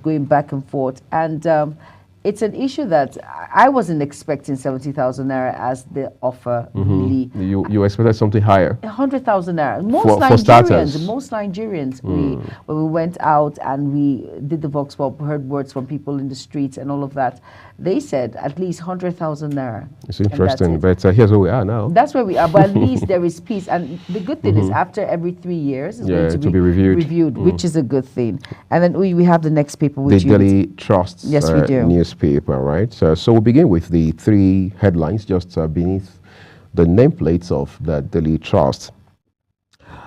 From the left end of it, it says JAMB pegs cutoff mark at 140 for varsities, but again, the successful candidates will still have to go write unique tests in different universities to be assessed for admission. Marketers to publish daily landing costs of petrol. Stop blaming FG for your failures, APC replies PDP governors. The Star Story says, while we accepted 70,000 naira minimum wage, that's according to the labor there, 3 riders accompany that headline. Government must cut taxes for us to pay as private sector. Reps surrender 50% salary over hardship. That's again controversial. Hopefully we have some time to talk about that in the course of the show today. Cultural allowances. Atiku citizens tell lawmakers. Exactly, that's where I was heading, because your salary is infinitesimal. I mean, it's insignificant compared to your allowances. Exactly. You don't go to your allowances, you talk about your salaries. As it stands today, I mean, this is pure economics, not sentiment, not emotions. If you look at the salaries, I mean, if lawmakers, whether it's the senators or the members of House of Representatives, were to forego their salaries, in other words, if they were to say, for as long as I'm in the House or in the Senate, keep my salaries, give them to, yes, they still won't be broke. They still won't be financially disadvantaged. I mean, the figures don't lie. They're there. They're published. Nigerians have access to these things. This is 2024. So we don't want to go into these conversations. But again, to whom much is given, much is expected. Exactly. That's what it is in leadership. And leadership is by example, not by title or by the authority that you wield. In fact, how you use that authority is a factor. And that's the reason you realize that in Western countries, starting with the US, for example, most times leaders are not sent to jail or even prosecuted, whether you're a governor or president. It is always on account of abuse of office. Look at the case of Trump, for example. Nobody is saying he stole money. I mean, look at all the indictments, look at all the accusations, the allegations. Nobody is saying he stole money. Nobody is saying he misappropriated public funds. He stole taxpayers' money. It's always about how you use power. So when you come and you say you're letting go 50% of your salaries, Nigerians who know enough will laugh. Exactly. I caught myself laughing. All right, so let's look at a few more headlines for you from the Daily Trust this morning. Yes. Says Senate moves to establish LG's election commission. We understand that bill has now been approved by Senate. All things or all else equal, President Bola Tinubu is likely going to sign that bill in the next couple of days or weeks, as the case may be. Kano politician Dan Bilki handcuffed, flogged for criticizing Kaduna governor. This is a very controversial discussion, but not for this morning. Israeli parliament votes against Palestinian state. That's at the United Nations Security Council. Kenya, win for Gen Zs as court suspends police ban on protests. Okay, again, it means the protest continues. And that's all we have for you from Daily Trust. Let's turn to our next paper this morning, which is the First News. Yes, we do. The First News says, the head caption says, Idume's above says, Idume's removal. Tinubu seems set to only do 1 term. And that's the voice of Lukman there. And here on the First News, it says 70,000 naira minimum wage with terminal review, and labor leaders applaud Tinubu's bold move. It says here, we cannot pay 70,000 naira without support, OPS warns, as new minimum wage awaits NAS approval. So we're hoping to see the outcome of this approval. And here it says hardship, reps slash salaries by 50%. And like in the voice of those that do not know. So let's just at least for me, at least that's a step in the right direction. Let's say, okay, you want to slash 50% of your salaries due to the hardship of the economy of Nigeria. We've not seen that. We've not heard such. We've only heard sometimes people instigating it. Reps should actually do something. They earn a lot of money and all of that. But it's now out there that they actually are going. So at least, I think let's just start small. We should give them a little bit of accolade. Let's start small. We know that it doesn't affect your allowances. Your salary doesn't do anything. You would never go broke, just like what you said. But at least let's just still give that accolade that at least there is a process. At least there is people are beginning to have empathy due to the hardship. Exactly. Empathy and sympathy both in together for you to understand that Nigerians are going through a lot and the hardship is really biting hard. So at least I would give kudos to the House of Reps for this initiative. But half cake is better, half bread is better than puff puff, they say. And still on the first news, it says here, sacrifice commendable, but mere drop in ocean, says Atiku. All right. And still on the page of first news, it says, policemen killed in attack on Edo Deputy Governor Shaibu's convoy. Bill to establish local government electoral commission passes first reading in Senate. Conte confirms Osihem's imminent exit from Napoli amid PSG interests. Minister decries deep-seated corruption in Nigerian health sector. Still on the first news, we have the caption close to the right. It says, federal government backtracks on university admission. Age allows 16-year-old for 2024 session. Now, we're going back and forth on this. It's 18 and now I'm seeing here 16 years. Do you think that? Yes, the federal government has reverted, obviously. That's what it means, because this appeared a bit drastic. Some people would even say it was near draconian, whatever that means. But you see, we need to, when it comes to policy issues like this, we don't need to be erratic about it. We need to sit down and do a proper design. You know, we have to be holistic about the approach to it. Again, sometimes the idea is just to prove a point, but we need to look at the implications all around, right? All right, we have the next chapter, which is the Daily Independent, and will you be taking us on that? The Daily Independent now, everyone. We'll begin with the headlines above the name mast for you on the front page of today's issue of Daily Independent. 31 million housing units in Nigeria substandard, says Housing Minister. So what do we do to fix it? We do the problem now, but what is the approach to fixing it? JAMB asks universities to admit candidates with 140 minimum score. Okay, that's a directive and it's flat out. Big story, mixed reactions trail FG labels 70,000 naira minimum wage with half a dozen riders. Following that headline, workers say they can't survive on 70,000 naira as minimum wage. Accused labor leaders of compromise say this is a sellout. Analysts say increasing salary will provoke other market forces. Ask FG to consider development of public infrastructure, others. Tinubu pledges reviewing minimum wage every 3 years. That's a triennial arrangement that we mentioned earlier on. Assure protesting and SANU and NASU of payment of withheld salaries. You can find those details very extensive on page 29 of today's Daily Independent. But on the left side, left end of the front page of the paper, CBN OK's forex sales to BDCs for invisible transactions. That's on page 7. A police officer killed in shootouts that greeted arrival of Shaibu Okpebulu at Benin Airport. That nasty incident actually took place yesterday. Drama as police NASU SANU officials clash at Abuja protest. Senate moves to establish LG Electoral Commission. Undume sack, our democracy at risk, lament Atiku Lukman.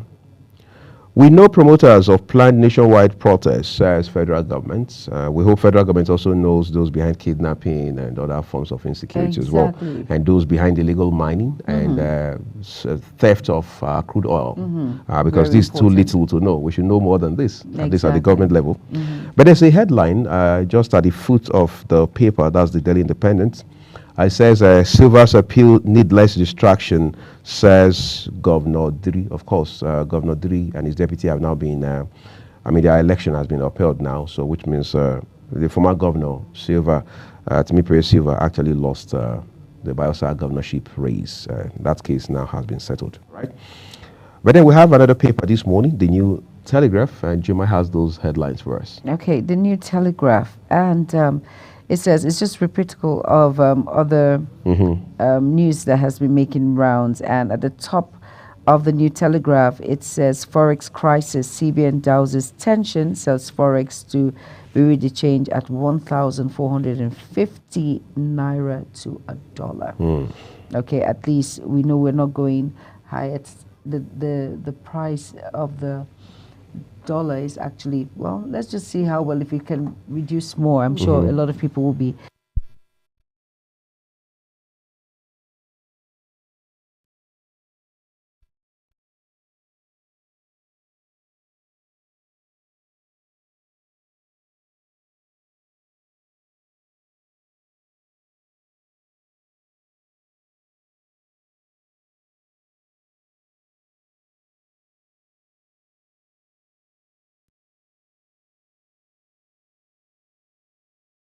there are donations going around, and they'll tell you it hasn't gotten to me, it hasn't gotten. So how are these donations being distributed? I still wonder how is the change source behind this particular distribution, because we know that we have a lot of greedy politicians out there. Right. If they're assigned to actually distribute these monies, or will I say this palliative, some of them keep it for themselves, and individuals who are in need of these basics are denied access. Exactly, are denied serious access. So how do they go about this chain when it comes to distribution? It's very important that we tackle that, so that a lot of Nigerians can actually benefit when we hear headlines like this, because 432 million naira is a lot of money, and there are lots of vulnerable Nigerians out there. Who can use some of that money? Yeah, exactly. Who can? And people are really going through a lot when it comes to what is happening in Nigeria. And now it says, JAMB pegs off mark for versities at 140, Polytechnic others at 100. And that's it on the New Telegraph. And then the next paper I have the next paper apparently. Let's see what we got for you from that paper quickly. That will be the Nigerian News Direct this morning.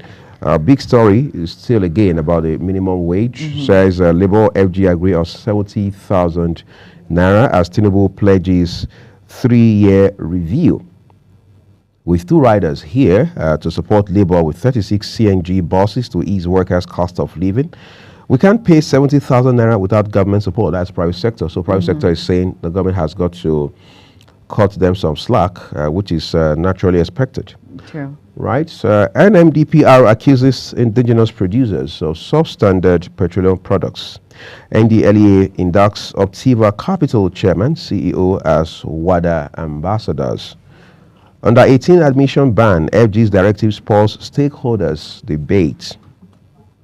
Mixed reactions as reps have salaries for 6 months. Ogun commences construction of Alagbole, Okaro, 3 other roads. And then lastly, alleged $180,000 fraud. Oni disowns marriage, calls for arrest of accuser. You can find that story and its details on page 21 of today's issue of News Direct. And the next newspaper, we have The Punch, and giving us some very punchy headlines.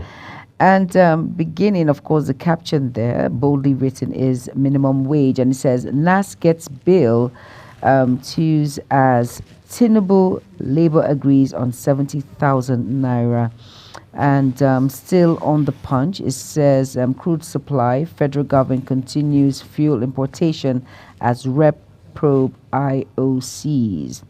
And reps on the upper part of the Punch, it says here, reps plead against anti-government protests, accept 50% salary cuts. On the Punch newspaper, it says APC knocks PDP governors, military mobilizes against mass protests, and CBN resumes BDC dollar sales, Naira weakens to 1,570 Naira per dollar. And still on the Punch, we can read on the caption here, and you can see that on page 22, Customs intercept 3.6 billion Naira bulletproof jackets, drugs in Ogun. And still on the Punch, we have Uni Lawrence student dies, other injured in campus crash. And you wonder what in the campus, what led to that? You wonder. I don't want to assume, and I don't want to say anything when it comes to drugs and substance. Well, who knows? Or failure, it could be anything. And here it says 423 billion Naira probe, El-Rufai alleges bias, seeks case transfer. And those are some of the stories making rounds on the Punch newspaper. So let's make it a bit sunny this Friday with the Daily Sun newspaper for you. All right, big story says Labour opens up on agreed 70,000 Naira minimum wage. You find 3 riders right underneath that headline. Riches truce with federal government. Why I intervened. Tinubu, Kalu comments all parties. Hardship, reps offer half salary for 6 months, and the rider says, beg masses not to embark on protests. At the foot of the Daily Sun, FG introduces new secondary school curriculum September. Yes, the Minister of Education, Professor Tahir Mamman, did mention that yesterday, right?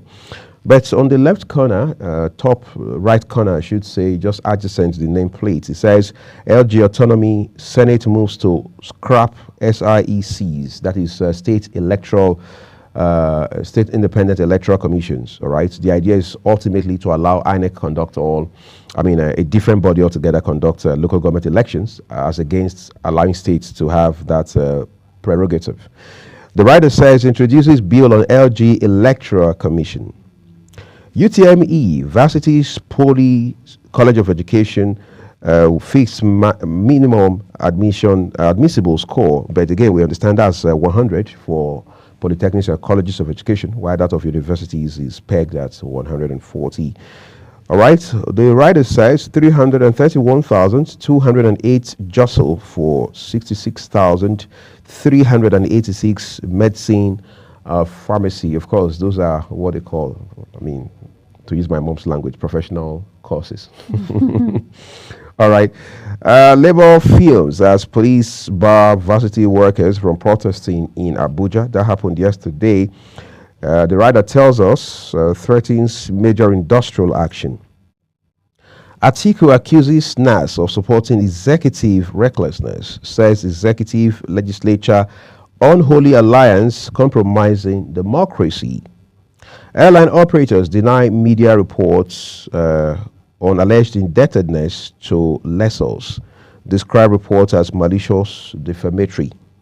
Justice, inclusivity, security key to renewing Nigerians' patriotic zeal. That's Uzodinma, the governor of Imo State there, who happens to be a chieftain of the ruling All Progressives Congress, the APC there, talking.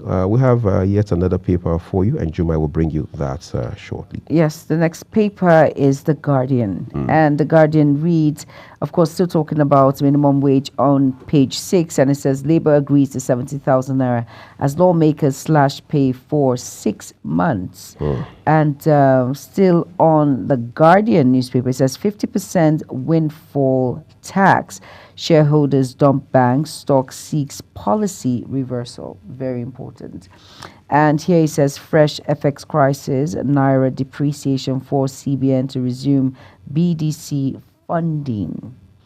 Now, Afe Babalola urges federal government to close down mushroom substandard versities. Others. This is very important that we understand there are some mushroom substandard. I don't want to mention any names. Substandard versities around that are not up to the standard in which we should have. Even minimum standard. Even minimum standard in our country, Nigeria, which is really sad. So I think we should really look into that because we say education is key and these are future leaders we're talking about. So we should nip it in the bud when it comes to, because now everyone is finding a way to make money one way or the other. It doesn't matter whether the facilities are okay or the environment is habitable for children or how big or how small. These are very important qualities when it comes to standard of education in Nigeria. And for me, I think we don't take it seriously. I think we're just so laid back when it comes to education in our country, and I think the government needs to put in more work when it comes to education, needs to put in more work when it comes to facilities, needs to put in more work when it comes to environment and how children are, looked at and how they see it. Some people just think it's all about setting up, making money, and are we really getting quality? Juma, I'll tell you something real quick, and this is just, if you like, off the top of my head, right? One time, 2019, I spoke with an academic about this same issue, proliferation of private universities, for example. Some people will say there's no problem with the number of universities, whether public or private, that a country has.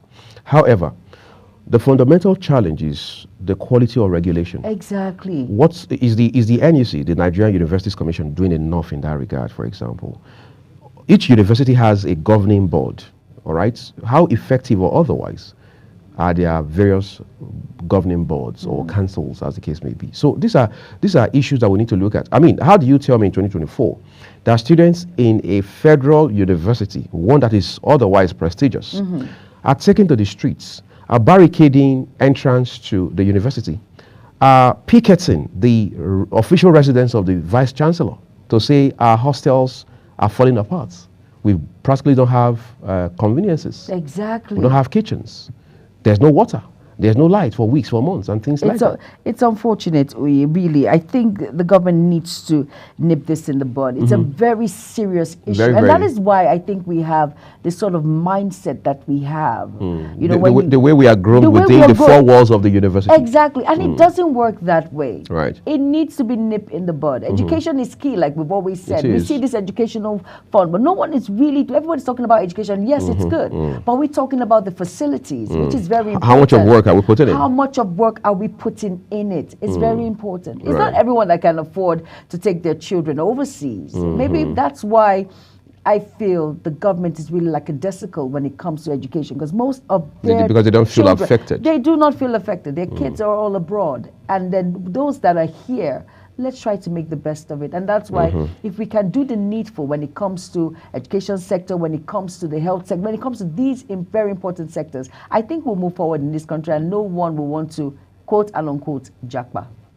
It's a fair place, to live it. Exactly. And of course, still on the Guardian newspaper, we're talking about end of an era, and it says reading culture suffers as legacy libraries rot, vanish in states. And truly, how many times do you see individuals going into the library?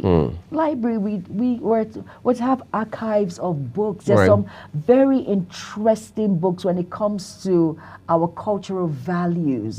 Have you read this book, Without a Silver Spoon? I'm just giving, these are books that we've read. From the library. These are, and most of our, in quotes, Gen Zs, they do not have a clue of what you're talking about.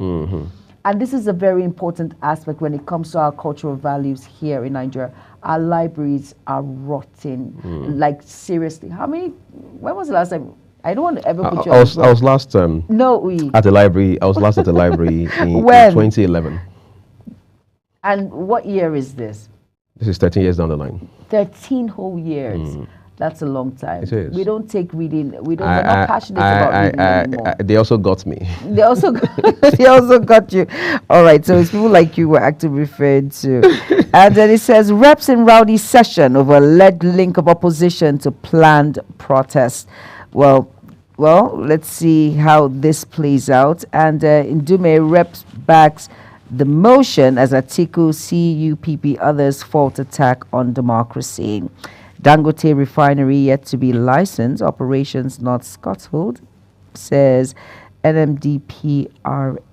And you can find that on page 3 on The Guardian. And we have to move quickly now to the Nation's newspaper. The Nation newspaper, yes, we do. Top of the headline, the name master, I should say. Work to begin on Abeokuta Ota Road, says Ogun government. Reps donates 1.08 billion naira to buy food for Nigerians. All right, lawmakers cut pay by 50%. One has a picture of APC candidates in Edo gubernatorial election Monday. Okpebolo. Edo Okpebolo hospitalized after attack in Benin. Police aide killed. Bill on cancelled electoral commission tabled. National Assembly begins debates. CBN resumes forex sales to BDCs. What else? APCON hails sale of $20,000 per license. Nigeria's economy on growth path, says Reno Omokri. Of course, he was reacting to an opinion put up by Dele Momodu, the editor-in-chief and publisher of Ovation magazine. Okay, federal government labor OPS OK 70,000 naira as minimum wage with 2 riders. Bill set for transmission to National Assembly. Workers get 36 high-capacity CNG buses. That's the much we have for you on today's issue of the Nation newspaper. All right, we're moving quickly to this day, and the cup at the head, it says, to curb market distortion, bridge exchange premium gap, CBN approves additional FX sale to BDCs at 1,450 naira to $1. And beneath the caption of this day, we have concerns mount over retroactive taxation of banks' profits in finance bill. And at last, federal government labor end weeks of feud, settle for 70,000 naira national minimum wage. And that's about it on the paper this day. All right, Nigerian Tribune is our next port of call. Above the nameplates, JAMB approves 140 as cut-off mark for universities, 100 for colleges, polytechnics. Gunshots, violence welcome Shaibu to Benin after reinstatement by courts. One policeman killed, APC, PDP chieftain trade blames. Minimum wage, OPS cautions as FG Labour agree on 70,000 naira. On the left side of the front page of the Nigerian Tribune, CBN resumes dollar sales to BDCs at 1,450 naira per dollar. Each BDC gets $20,000. Nigeria's economy on path of growth, or mockery. Over 100 psychiatric doctors left Nigeria in 1 year. That's according to association. You can read it up on page 25. Again, it cycles back to the Japa phenomenon. Reps reduce salary by 50% for 6 months over hardship in the land. Bill for local government independent electoral commission lands in Senate. What the new bill says, Northern senators shoot down South-South Development Commission bill. All right, so we already have Niger Delta. We need South-South. Well, Niger Delta is for the oil-producing states, while South-South is for the 6 states within the South-South region of the country. But again, that debate is going to take the whole night. All right. While that is ongoing, let's turn to Vanguard for you. All right. That will be our last paper that we'll be taking this morning on the Global Morning. And the Vanguard newspaper, at the top of the caption, it says, why fuel price may double as subsidy course rises. And here in Dume, Apabio has reduced Senate to federal government parastatal. And that's Lukman, ex-APC chieftain. And it says CBN resumes dollar sales to BDC's halt naira depreciation. Hardship, NLC CSOs unimpressed as reps cut salaries by 50% for 6 months. That's what you're referring about, that you said, right. For those that do not really know. But it's baby steps. Who knows? You said we start from somewhere. Let's start from somewhere. And we're there now. We're there, exactly. So 50% for 6 months. At least that's something And below the caption, we've been reading this particular story about the minimum wage that says federal government labor settled for 70,000 naira OPS list conditions. And here it says we're accepting it with mixed feelings because of economy. And that's a Jaro minimum wage law to be reviewed every 3 years. Tinubu to submit executive bill to NAS next week. We can't pay without federal government support, OPS. And then LLC holds NEC meeting today, rep to expedite action on bill, Speaker Abbas. And still on the Vanguard, we have Makinde saying Olubadan stool. I'm not opposed to Ladoja's ambition.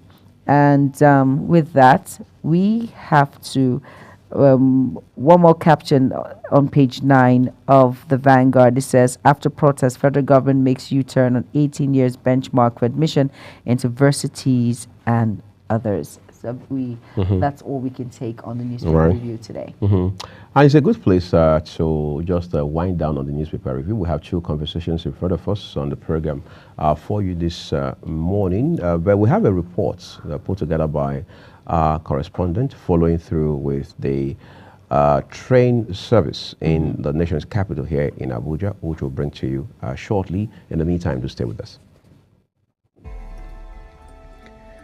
Abuja Rail Mass Transit is a regional rail transport system in the Federal Capital Territory of Nigeria. It is a second rapid transit system in West Africa. The first phase of the project connects the city center to Nnamdi Azikiwe International Airport, stopping at the Abuja-Kaduna Railway Station in Ido, with more than 2,000 passengers boarding per day. The Abuja Metro Station project, which has been idle for years, was commissioned in 2018 by former President Muhammadu Buhari, and on May 29, 2024, President Bola Tinubu flagged it off for commercial operations. According to the design of the rail, the project is to cover a total distance of 290 kilometers and is meant to be developed in 6 phases. The facilities we have now is modern facilities. We have what we call DMU, diesel multiple unit, popularly called locomotives. And we have 12 DMU, and each DMU consists of 4 locomotives. So, in other words, we have 48 locomotives on ground now. And the tracks, they are, double, gauge tracks. So, and you can see the stations. They are modern stations.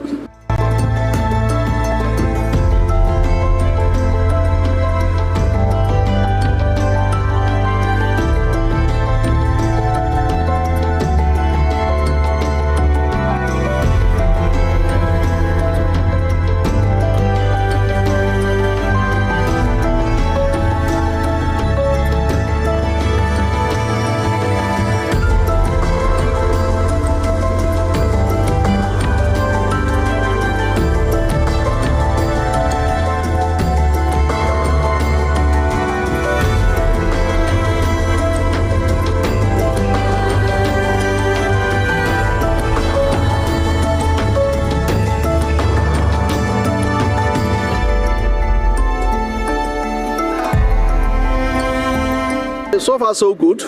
We have recorded over 30,000 passengers since we started 30th of May 2024. The Abuja Rail Transit has a future expansion of Lot 2 from Gwagwa via Transportation Center to Nyanya Karu. Lot 4 is from Kuje to Kashi, with the remaining legs of the transitway in Line 2.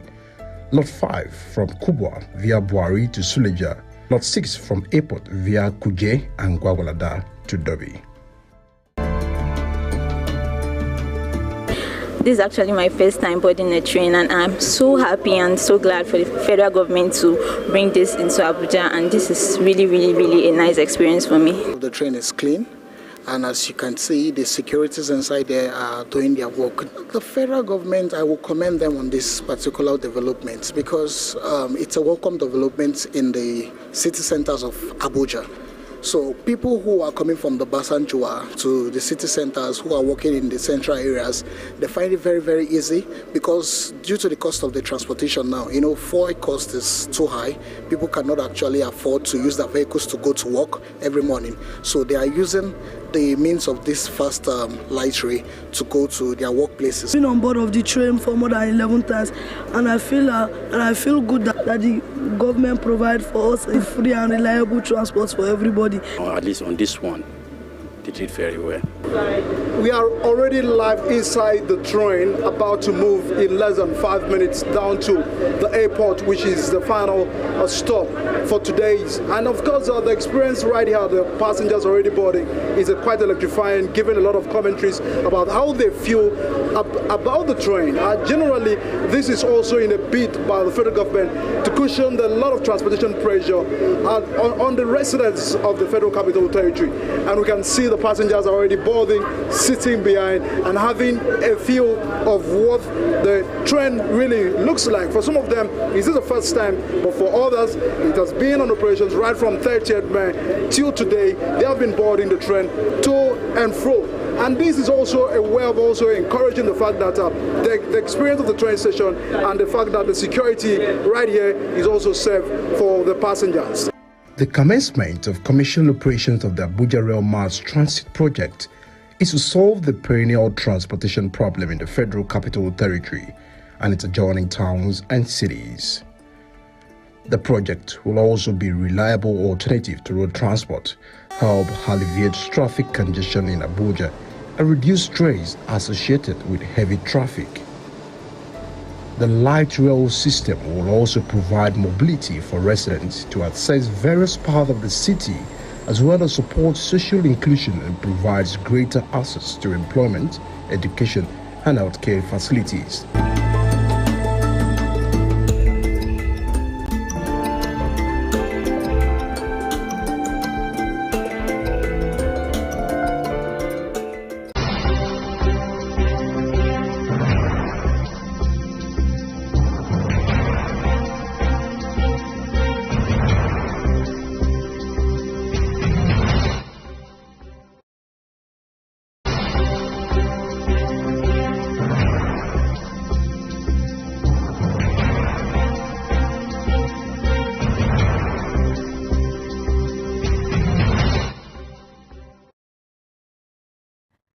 You're welcome back, and yes, it's still Global Morning, and we're looking at the second discuss of the day, looking at the minimum wage. Like we know, the 70,000 naira minimum wage in Nigeria is a significant policy change aimed at improving the standard of living for workers.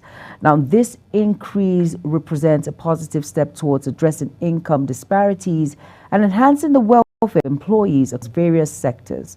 Now, the impact of this wage hike is expected to be substantial, benefiting workers by providing them with better earnings, potentials to meet their basic needs, and improve their quality of life. I am not doing this alone. I am joined by Moda Jeffrey Olu Abidoye, and he is the Global President, Peace, Unity, Restoration. And he says it's Rebuilding Nigeria 360. You're welcome, Mr. Modai. It's great to have you on the program today. It's nice to be here. Thanks for having me. Yes, we're looking at the minimum wage. Of course, we know how the labor union have been going back and forth when it comes to strike actions and all of that. And yesterday, 70,000 naira is approved minimum wage that workers will be receiving in Nigeria. Now, let's look at this quickly. Now, how does this actually improve the standard of living of Nigerians? Really, the standard of living of individuals in Nigeria? Thank you so much. I will start with a statement credited to one of the finest brands in Africa of blessed memory. His name is Chinua Achebe. Okay. It says, and I quote, "Since the hunters of our time have learned to shoot without missing, contemporary birds must learn to fly without perching. Human wants are insatiable. It's a continuous thing. We're talking about 70,000 now. Thumb up for the president and his entire team. But we should not lose sight of where we're coming from. Once upon a time, we were talking about 18,000 minimum wage. From 18,000 to around 30,000 minimum wage. And from 30,000, you crawled to about 40 or 45 or something. And in recent time, at the beginning, you will recall when this hula baloo, between the labor and then the government started, their benchmark where they were looking at about 495,000 per month or something, and I laugh, or something of that nature, without prejudice. From that level, look at where finally they agree to it today, because there are a lot of dimensions to just wage review, wage increase, incentive packages, reward system that we should be looking at. With due respect, I was once a union leader with Nigeria Security Printing and Minting, and I can say it boldly anytime, anywhere. Our tenure was the best in the history of the Mint. The Mint was established in 1963-64. You get what I'm saying? Because we are not just looking at the salary. Salary, even when you review to say, okay, let them pay them 500,000. And let's not forget that it's going to be reviewed after 3 years. Yes, I know. But you see, there are a lot of things that goes with that should be looking at clinically. Okay. I recall in 2001 when they were to sell the Mint under the BP arrangement. They were to sell NITEL, they were to sell NEPA, they were to sell MPA, and the president underlined the Mint to be sold. El-Rufai was the Director General of Public Enterprise, to be sold between August and December 2001. MS Dasuki was my former MD that I worked with at that time. And he came confused from Abuja that, in military circle, loyalty is 100%, not 99%. Obasanjo appointed me as the president. What I want them to do, finish Abuja factory, I've done it, but they want to sell the place now in line with the concept of the privatization. I can't do anything because he's my boss. And I told him, Oga, you remain your boss, it's not our boss. Yeah, with due respect. You are a political appointee, we are employee. To cut the whole story short, we came to the National Assembly, we were there for 6 months. David Mark is alive now. We had 9 public hearings on why they must not sell the Mint. After several years, NITEL, with all their national assets today, they are nowhere. It's been sold. And we are at the mercy of MTN and others today. You get what I'm saying? NEPA has been unbundled. We are having BDC, CoDC, yet we are yet to have light and so many other things. The point I'm making in essence is we did exceptionally well. Adams Oshiomhole was the Nigerian Labour NLC president at the point I'm talking about. We met him in Chelsea Hotel to support through the NLC to ensure that the Mint is not sold and all that. The point I'm making in essence is there has been a continuous methodologies and style that I have considered regimental. And that is the demand for salary review. Meanwhile, the foundation, other critical variable that should go with salary review, that should be a holistic reward package system, are not being looked at critically and clinically. So let me ask you a question, Mr. Jeffrey. Now, what are the reviews that should be looked at that are not being looked at properly? Fine. During Abacha regime, the biggest and the finest estate that was built in Africa at that time is Gwarinpa. It was conceptualized by Jakonde, who was the Minister of Works then, under Abacha, for the middle level staffers of public sector in Abuja. Now, since that time, has there been any estate in this Abuja built by government looking at from level 4, maybe to 5, to 6, to 7, 8, 9, 10, even up to 12? Not that I know. None. Since then, every day, go along the road in Abuja, you see young boys now who are graduates, who they put uniform on their head, they branded one house in the real estate, this and that and all that, building, getting land almost like free, building estate that is not within the reach of an average person. Those who are actually serving this country loyally, dedicatedly, and with all sense of humility and responsibility, are living in Gwagwalada, the closest place. They are living in Suleja, in Mina. I mean, very close to Mina, Niger State. They are living in Nasarawa State, the remotest part of New Yanya and Karu and so many other places like that. There's no anywhere within the 6th area council in Abuja that were earmarked for another estate since then. So look at housing. It's key. Yes, it is. Look at transportation. It's key. Are you with me? Look at education. It's key. Look at food.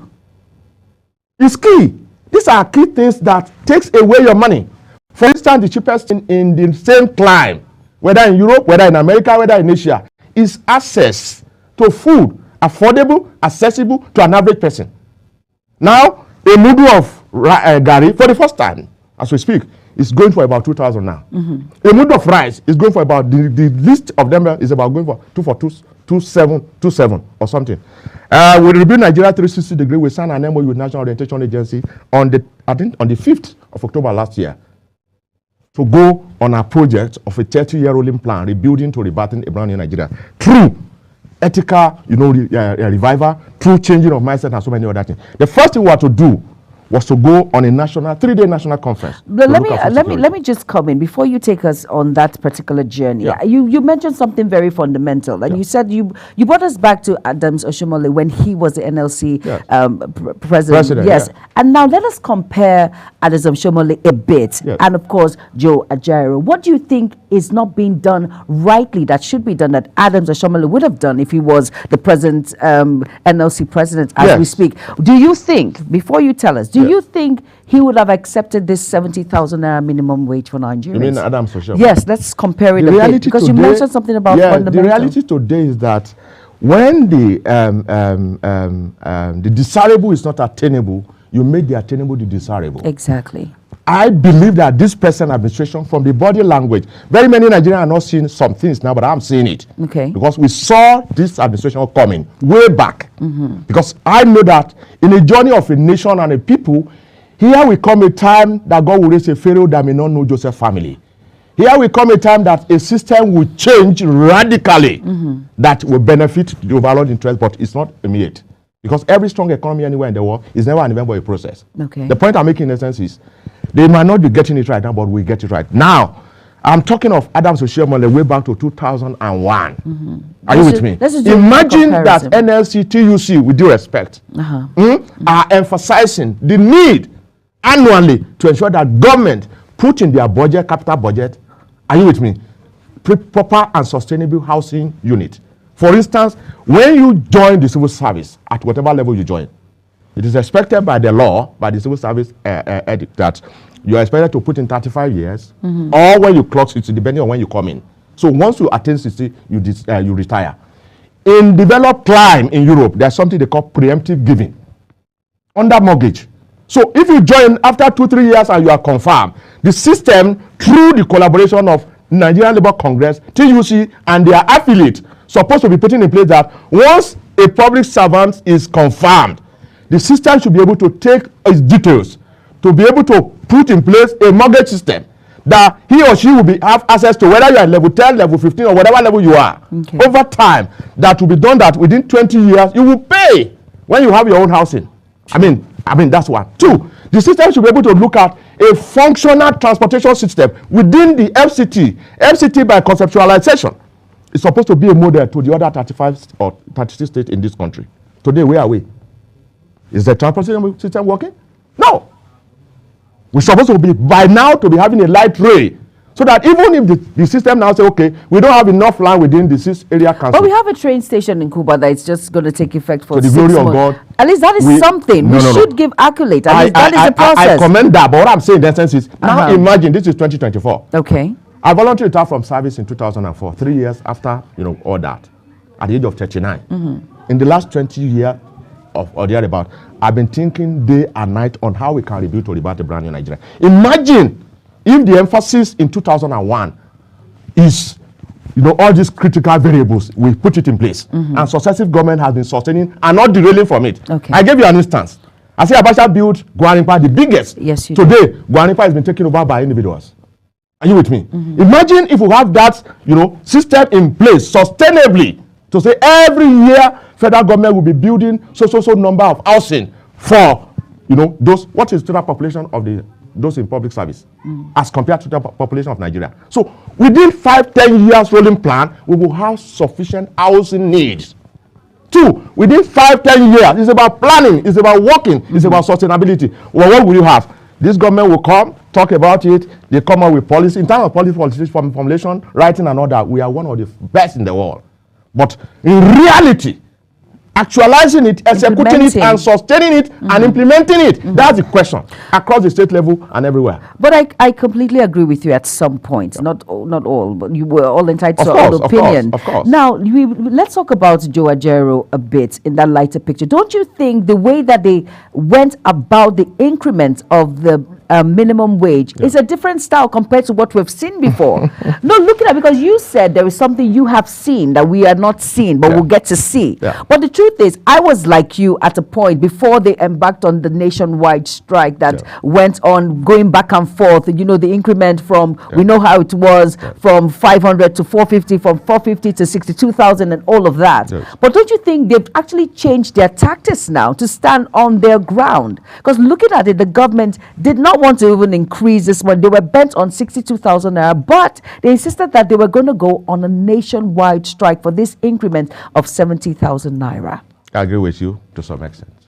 But what I'm saying in essence is there's still a lot to be done aggressively but constructively. Are you with me? Yes. Now we've gotten the 70,000, which is the best ever. Graciously applaud the government. Are you with me? But my question is, other areas that should go with it, have they been able now, is it part of the agreement with the government that now in the next 1 year, we want so number of housing, project or unit for the teeming public servant? 2, we are agreeing on you that within the next 1 year, the transportation system, people scatter all over. You need to, in the morning, as we speak right now, people are still on the road. People coming from Ninyanya. Sometimes they spend 3-4 hours to get to Federal Secretariat. And the same story, we are in summer now or whatever, where we're having rain and all that. When people close, we need to go around these MDA, Ministry, Department, agencies, Federal Secretariat. Particularly, you will pity our people. In rain out there. Are you with me? What is superpopulation of this? That they cannot emphasize and all that. This strike. I appreciate what they are doing, but they need to change strategy. Mr. Jeffrey, let us not forget that this strike action, it's all surrounds itself on the hardship of Nigerians. That was why this strike was embarked on in the first place, that led to where we are now. But don't you think that there's a step? It's a step in the right direction. It's a gradual process. We will get there. And you know how the governments work in Nigeria. If there is no protest, there is no action.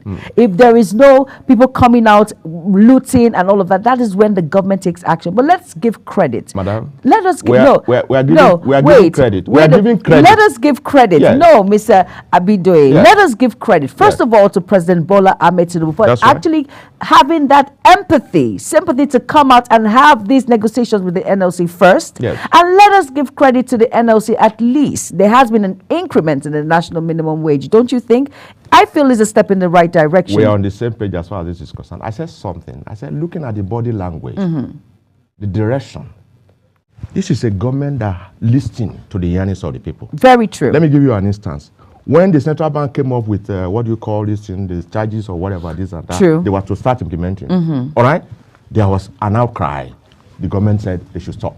There has been an attempt by this government, when talking about taxation and so many other things, the government said they should stop it and all that. You understand what I'm saying? The president we have presently without prejudice is a father of the nation that listens to the cry of his people.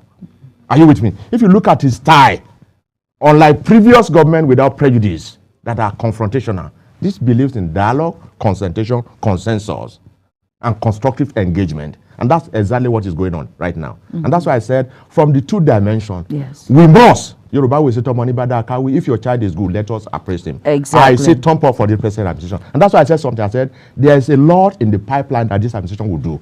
But you see, when 3 falls on 3, you start with the one on top. First. Are you with me? But on the other side, all right, I said earlier on at the intro that, look, since the hunters of our time have learned to shoot without missing, contemporary birds must learn to fly without perching. This idea of strike should not be a continuous way. As we speak, but that's the only way we get our message. Madam. What I'm saying, I know what I'm saying. We should emphasize more on continuous constructive engagement. Are you with me? As we speak right now, SANU, NAT, NASU, they are all going on strike now for 4 months' salary that's not been. It's a spiral effect of the last administration. True. You understand what I'm saying? And so when 3 falls on 3s, we should start with the one on top. This government is proactively responsive and responsible. I'm not a card-carry member of any political party that speak, but I am a public affairs analyst that is constructive, objective, and fair. Are you with me? So, what I'm saying in essence is, it is time to change gear. It is time to be more considerate. It is time to be more constructive. It is time to be more, engaging. rather than going on strike. When you go on strike, because we don't have proper statistics in this country, it goes down the line. Because I was listening to them yesterday, they said they are going to shut down the system. Now, ASU is going back. NASU, NAT, these are the soul, these are the engine room of our universities and tertiary institutions. When they shut down the system, where are we? Our students now, our children now, who are supposed to run a 4-5 years maximum course, except those who are doing medicine, that's 7 years. 7 years. Do you know that a 4-year course now in public schools now gone to 8, 9, 10 years? Because parents now don't put a lot of pressure to say, okay, housing, because those students too, most of these schools, they don't even have accommodation for the student. So you discover that they live on private accommodations all over and so many other things. That is costing the parents a lot. I sympathize with them that what is due to them should be given to them. But you see, I don't always like this thing that when people look at their own, from their own perspective alone, it's always a two-sided coin because we are all being affected as it is. So what I'm saying in essence is, part of the thing that we want to do is to have a national conference where we bring in the national, in fact by next week we are submitting a proposal to the Ministry of Labour. How we can continuously be bringing labor union leaders, critical stakeholders to discuss. If we go on strike for 1 week, do you know how many billions or trillions that Nigeria will lose? Do you look at the negative impact on an average of critical stakeholders? Everybody is in pain. There's no part of our life that is not being affected by maladministration, by misappropriation of funds and corruption and so many other things that we have faced over the years. Every nation gets the leader they desire. These leaders are voted there. Do we make them accountable? Are you with me? Now we're looking at the executive arm alone. What about the other sectors? Like the judiciary? What about the other sectors like the legislative arm? The people are representing the people. How many of National Assembly, top, whatever, this and that are not doing things? So we need it has to be holistic. But for once, when this consultation and engagement is going on at critical time, both the Speaker of House of Rep and the Senate, were there to appeal, to plead. But what I'm saying in essence is, it's high time we change gear. It's high time we say, let us go on strike, let's short. No. Let's, consultation, engagement, while that is ongoing, then critical stakeholders can be brought on board to further prevail, to look at the National Assembly, their own dimension, to look at the judiciary, their own dimension, and the corporate world as well, to see how they can come in. For instance, the corporate social responsibility of many multinationals in this country, like the OIC, the oil service company, and then like the telecom, and so many other things like that. It is high time that the labor unions, plus some of us, to begin to look at what are their own input, how are they contributing, how are they supporting. Are you with me? To help the government. It's a win-win. A lot of them are not paying the due tax. Okay. At the end of the year, they will ask for tax reduction under one thing or the other. These are areas that we need to begin to look at. All right. I know we've now, as we know now, the NLC have agreed to accept the 70,000 naira minimum wage. And you said, let's give kudos. At least we've agreed on that part. All of these that we've talked about, we've agreed. Now, how do you think that, and let's look at, I'm sure one of the reasons why they actually agreed for the 70,000 naira minimum is because the president said there will be a review after 3 years. Yeah. Now, how, in your own words, can you just state out ways in which we can effectively implement this particular review in order for us not to go back and forth when it comes to the minimum wage? Well, the best way to read is very simple, because we do respect this administration is on the right track. We should stop being pessimistic. Are you with me? We should stop looking at where we are coming from more time, because once you continuously look back, you cannot make progress sustainably. You get what I'm saying? Let's trust them. Let's begin to give kudos where necessary. Our disagreement should be objective and constructive. True. Are you with me?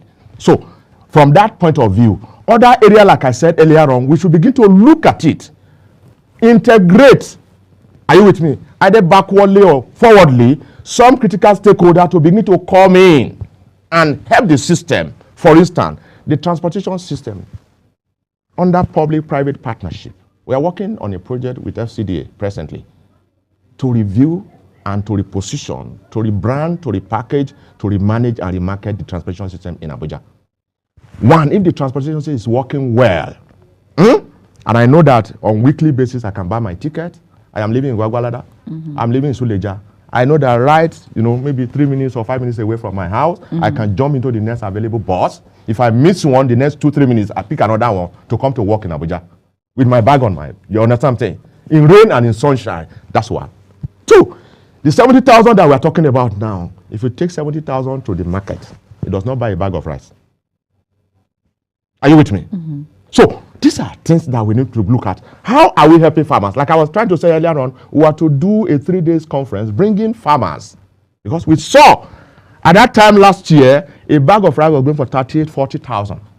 We saw it going higher, and we wanted to bring all the farmers and the sellers together to look at it, for government to come in, so that even before Christmas or New Year, the price of bag of rice can come down to about 25. That's what we are looking at. Engaging, because in developed clients, once farmer produce, the government buy it off take. Are you with me? And then they give them money input to go back. So sustainably, if anything happens to a country like America today, God forbid, if there's a war, America they have reserve that will take them for the next 40 years. They have excess. And that's why when there's a crisis, either earthquake or volcano anywhere in the world, America is the first to be there because they have more than enough. Are you with me? Right now, we don't even have. Are you with me? So how? One thing that an average farmer supposed by law that they're allowed to do apart from working is farming. How many of our farmers are doing maybe planting something at the back of their house? Spaces, little space. We have something we call home farming, for all concept that we are talking right now. Where tomato, pepper, cucumber, all those little things, vegetables, you can plant in the comfort, wherever, little space.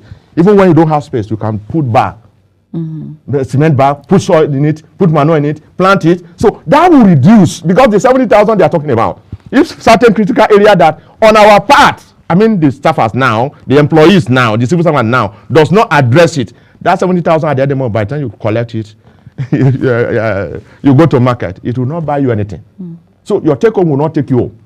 So on our own part as citizens too, that has expectation on the government, okay, we on our own, we are looking at the civil service now without prejudice. Now if you look at our population, it's in the realm of 250 million, according to statistics that we have now. Now what is the percentage of that is working at the federal government, ministry, department, agencies? What is the percentage that is working at state ministry, department, agencies at the state level? How many percentage are the total distance that are working at the local level? When you put it together, my dear, it's not up to 20% of total population. Now the 80% Nigerians that are equally citizens, some of them are graduates, some of them are master degree holder, they don't have work. This country belongs to all of us. It's a commonwealth. How is the system addressing us? Who is the union, an organized private sector or whatever organization that is talking for an average Nigerian artisan? Nobody. So when we talk about salary review, it is salary review for those without have been there. And that's why I said the need to change tactics, the need to change strategy, the need to redefine our methodologies and style from the labor union leader, is must change. We must raise the bar of how we operate, how we engage. And while we are doing what we are doing, we should not say we must shut down the system. The other day they shut down our Tama station. For days, you recall. Very true. That is a sabotage.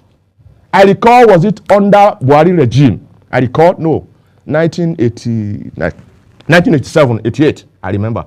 I was in Kaduna staying with my auntie, whose husband was a chief engineer with NNPC refinery in Kaduna. When they shut down the system under, I can't remember this time, I think whether IBB was the head of state at that time or something. You get what I'm saying? The country was shut down for almost a week. Are you with me? It is only NNPC refinery, because we live in the housing estate, that has light. You don't go to that extent.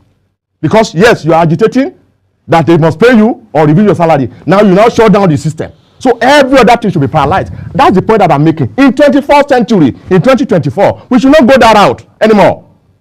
If it happened in 1986 and people were charged for economic sabotage and treasonable felony against the economy, against the total population, all of you on one side without prejudice, you are not up to 10% of total population. So don't come and think that you can choke everybody because of your own interest. No. If you are privileged to be in any ministry, department, agency today, you are not better. There are quite a lot of other guys that you went to the same university, the same year, who don't have a job today, who are surviving on their own. So because your father is not being paid for 4 months, you will now use that to shut down the system for my own children and other children, millions, to be at home, to become a body, and so many other things. So we have to be holistic. And that is what Rebuild Nigeria 360-degree personified. That the high time we begin to think ethically, high time we begin to love our country, high time we begin to appreciate who we are, because Nigeria is the #1 and the best country in the world, humanly and naturally. Okay. All right, Mr. Jeffrey, I want to ask a question. What do you think are the implications for this increased minimum wage when we're looking at businesses and we're looking at the economy? Because you said let's not think about just one sector shutting down things. So what are the implications? Because we're going back and forth when it comes to minimum wage. That's right. 62,000 naira, and we were the NLC, they were saying 250,000 naira. They were bent on it. So what are the implications when it comes to the implication, especially on the economy and businesses that are suffering? The implication is multidimensional. We're in a system now that I call a loose wall. We're in a system, we're in a country now where anybody do or what he or she likes at any level. Let me give you an assistance. I go to market very well every week. Myself, I will go around to do, scanning. I go around to gather intelligence. You can buy something in one man's shop today in the morning. Let me use as auto part. In the morning, go back to the same shop in the evening. The price you bought in the morning has changed. Shops, 5 shops here, the same gari, the same rice, the same measure. This one is selling 1,000. This one is selling 1,200. The other one is selling 1,500. No control. We are wicked. All of us, we are wicked in this country against each other. Are you with me? Now, a landlord that built a house about 20 years ago is not renovating the house. The house is leaking. You were paying when you came in maybe 30,000. He just wake up every year, every 6 months to notify you that he's reviewing his salary, the rent, from 30,000 to 120,000. He said if you cannot pay, you leave. You don't have a choice. You have to start begging. The house that you build, that will be there for the next, that will even outlive you in the first place. We are wicked people. The wickedness of an ordinary people in the street against ourselves is even more. Are you with me? We went somewhere yesterday to buy, I will not mention now, a food ordinarily, we deliberately, myself and my colleague, let that go buy. That food is no more than 1,700. See the small soup they put inside soup for us. See the Colombo, the pounded yam, they say it's like this, 2. They charge us 3,700. But because we have eaten now, we have to pay.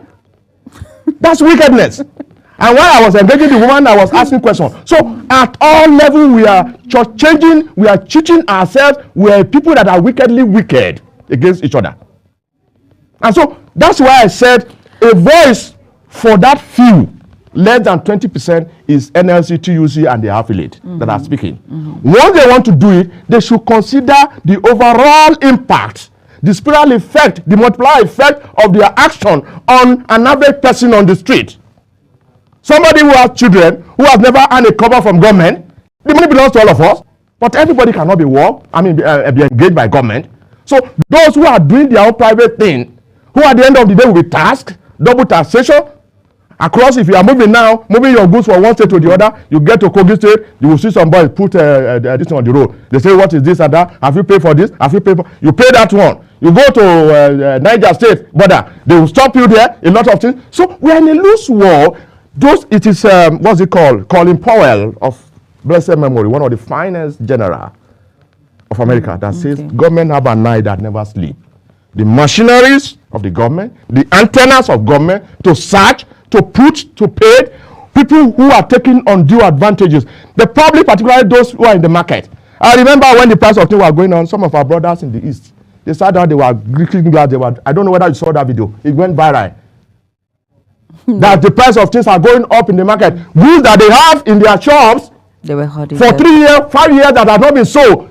The price now went 1,000 over and above, and so many, and they are celebrating. So you collect such money from your own blood related brother, from fellow citizens, you are not considerate. Abroad, when you buy things, they give you warranty, like this kind of handset. 1 year, if you have an issue, bring it back, they give you brand new one. Buy it today from your own brother in their shops in Abuja here. Go to Barnes, go to GSM Village or something. If you go back tomorrow and say you have an issue, they will tell you, well, I'm sorry, there's nothing they can do. Come and bring money or something. Or that of course, we know the issue that happened with the soldier and the handsets. They had to close up. Yes. Okay, still talking about it. You know, some private sectors have actually come out to say 70,000 minimum wage, they need government support in order to actually pay these monies. Now, do you foresee issues when it comes to trouble? There will be issue. And that's why I said it's a two-sided coin. Once you look at it from your own side, the government was even part of their bargaining, issue was that if you push us to say, okay, you must pay this, if we agree, that means we will downsize. Let me tell you this. There are several people in the civil service that are not productive.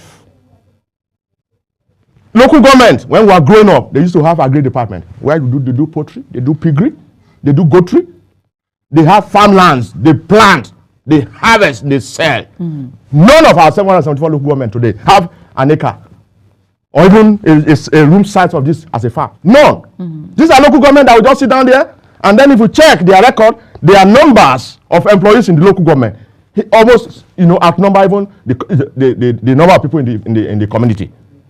What are they bringing to the table? How productive are they? They are not doing anything. It is Israel. Israel is a small, tiny country. They have one of the best agribusiness farming anywhere in the world. The soldiers deployed to farm. When there's no war, they go and work. What is the civil servant doing? Just sitting down. Some, as we speak right now, they are in the office now, they are watching TV. They are watching home video. They are watching Hollywood. They are watching this Indians or something, all of them running to watch or something. In the office, you don't do that. Abroad, performance review of production, promotion comes with performance and productivity. The salary we are talking about, is it tied to productivity? No! People are just collecting money. Even some might not even go to their shop or go to their office. They will first report to their shop before they go to office. There are a lot of things. And I know that Nigeria is undergoing a subtle restructuring and repositioning. When this government came right now, they're talking about the local government autonomy, which has been passed into law for 7 years. They didn't implement. The governors are just choking at people, collecting money, putting it in their pocket, pick idiots, pick mediocre, pick charlatan to be chairman, to be councillor, and then at the end of the day, the local government is dead completely. Okay, let's be careful with our words there, Mother Jeffrey Olu. No, that's the truth. Abidoye, thank you so much for being a part of our second discuss today. Talking about the NLC, the new minimum wage of 70,000 naira. Thank you. And of course, like I said, Mr. Mother Jeffrey Olu Abidoye, he is the Global President, CEO of Peace, Unity, Restoration, and Rebuilding Nigeria 360. Yes. Congratulations to that. And thank you for being a part of the second discuss of the day on Global One. Let's quickly go on a very quick break. And then, of course, I will be joined by my colleague, Uyagbomo Fuegbe, as we wrap up the program. Stay tuned.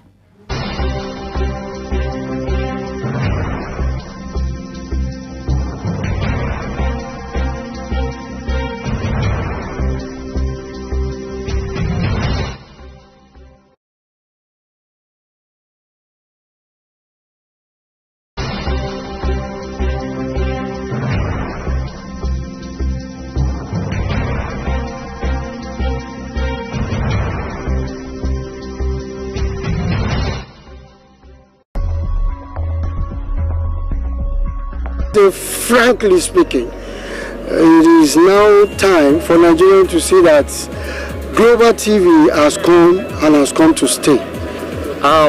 Just 1 year.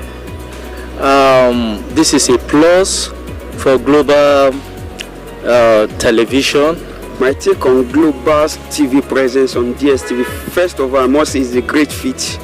And in this new age, it takes technology to take over. I believe that Global TV coming into the arena will change the context of international broadcasting in Nigeria. But I believe that Global TV has come not just to give us anything but the truth and the valued information that we need at hand. I think Global TV presence will make a very great difference among all other channels. Their presence now on DSTV stations is going to make a very lot of difference among others. Really believe with the pedigree and the reputation Global TV has gathered for themselves for the last 1 year of their being in existence and being in operation, they are really going to change, have a lot of impact on the digital perspective of TV broadcasting. New height with this new feat, you are actually going to make us proud, especially within the content that you are delivering for the Nigerian people.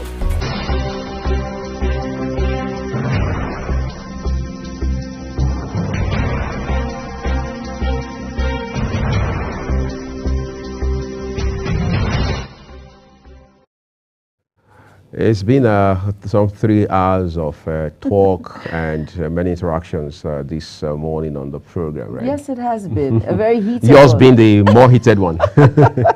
With our guest, Budai Jeffrey. Well, it was, well, at least he delivered when informing the public on what he thought, his well of knowledge, which is very important. Well, at the point, I think we got to a particular round and we met at Midway. Midway. That's right. Yeah. We did.